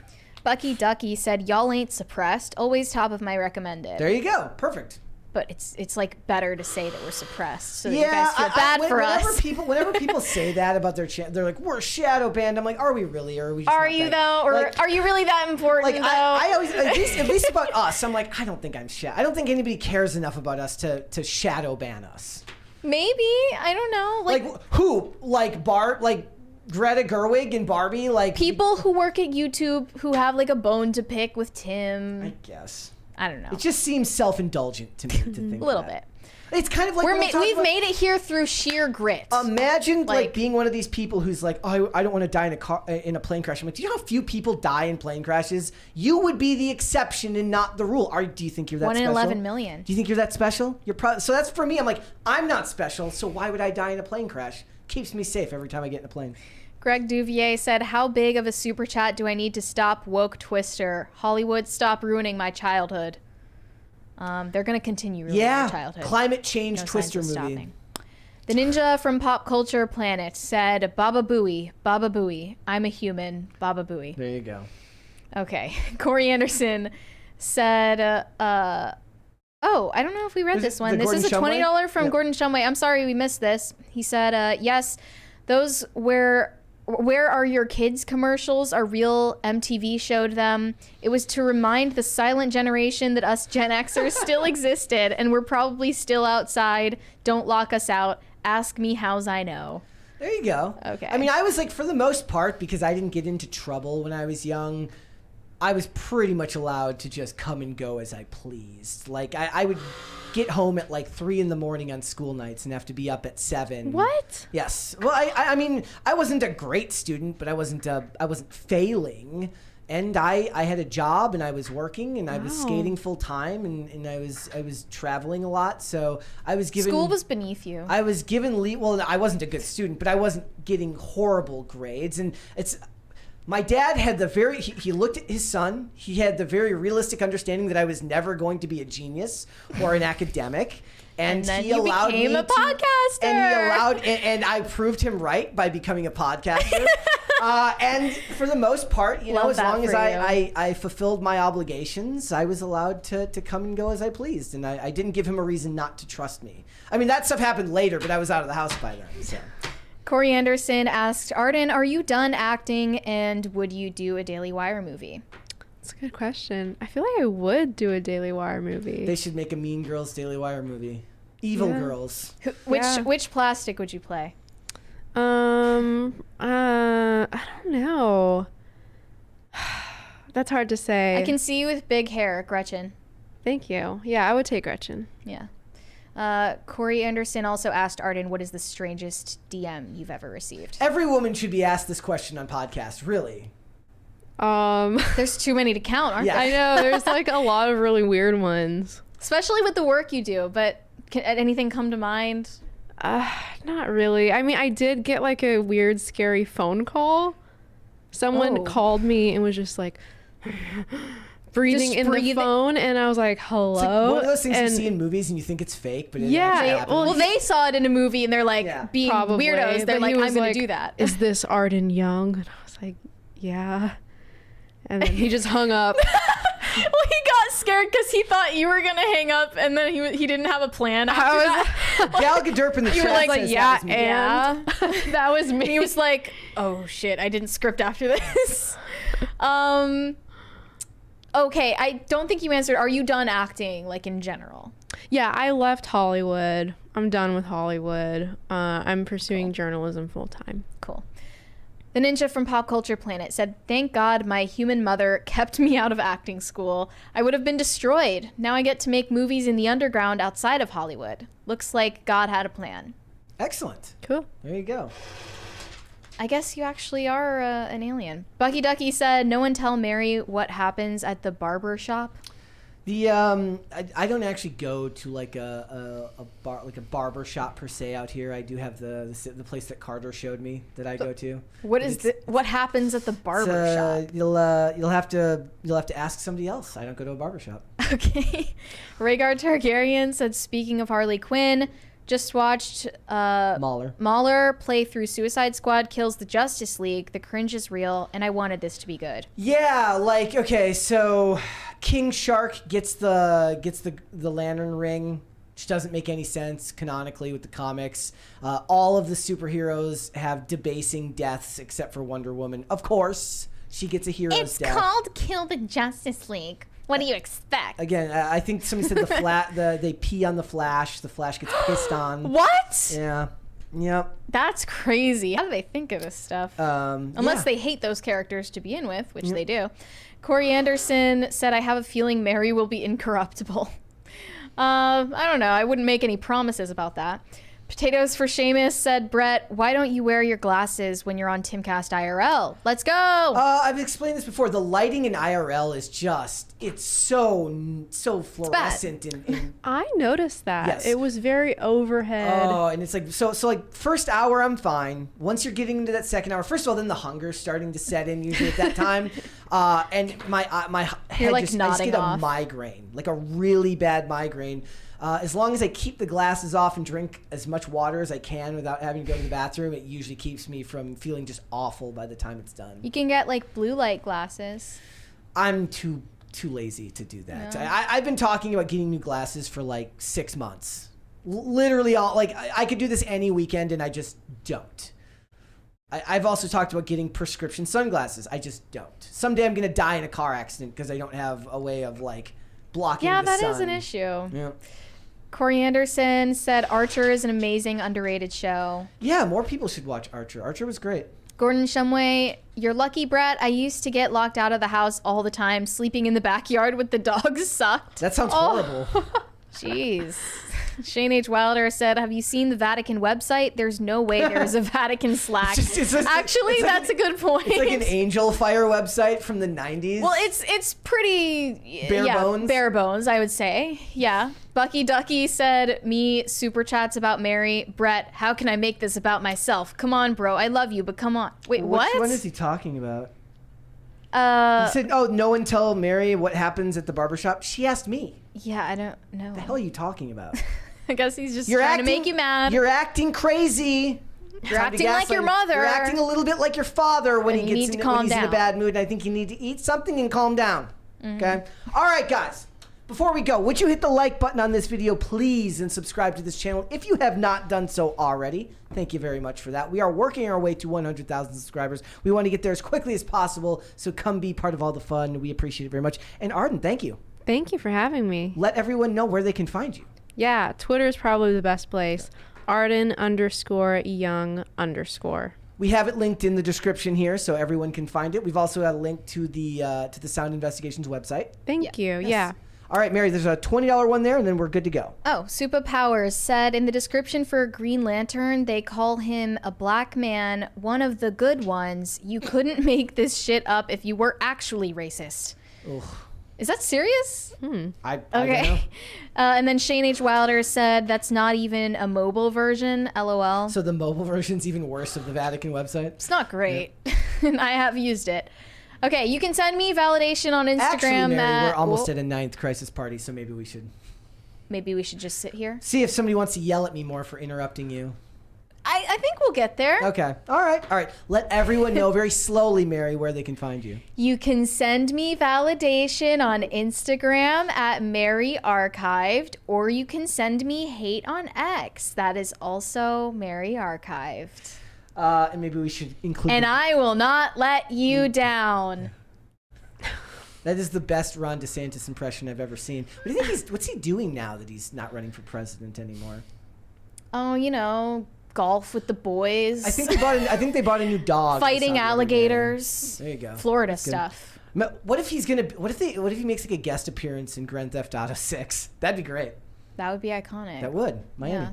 All right, guys. If you would like to follow me, you can follow me on Instagram and on Twix at Brett Dasovic on both of those platforms. Pop Culture Crisis is here 5 days a week, Monday through Friday, 3 p.m. Eastern Standard Time. That is noon Pacific. Amazon Music, Apple Podcasts, Pandora, and Spotify if you would prefer to listen rather than watch. We got one more here from Corey Andrew. He says, I would like more PCC members-only content. We don't have any members-only content. Do you think that we could make like 100K member stream? I mean, we don't have memberships set up.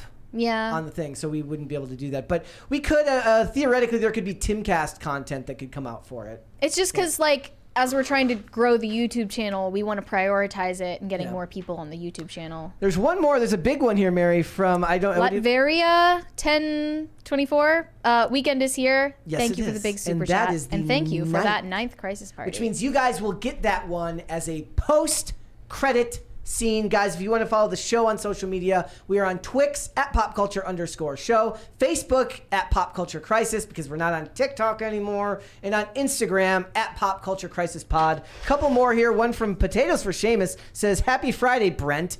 How dare you? Brent is not a real name. It's a fake name. It's a name you give somebody when they're going to be Brett and you sneeze when you're naming them.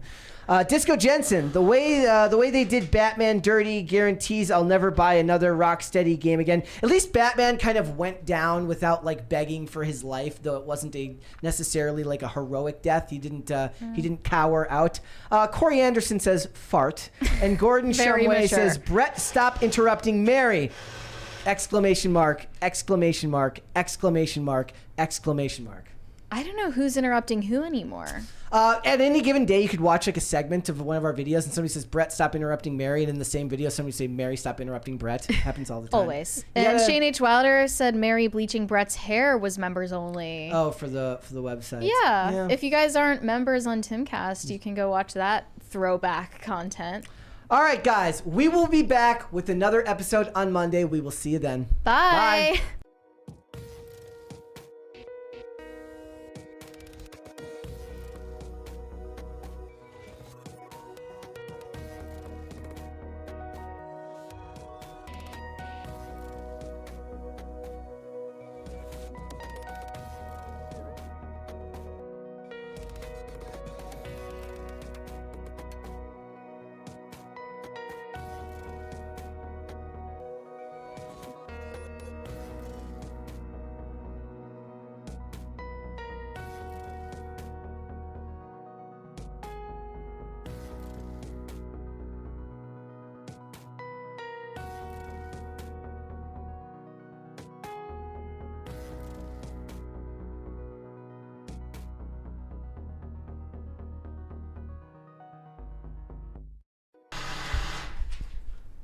Technically, you guys get another one because there was a $200 one earlier, which means you only got one there, so I am making up for the missed crisis party earlier. Do not say I never gave you anything. Bye.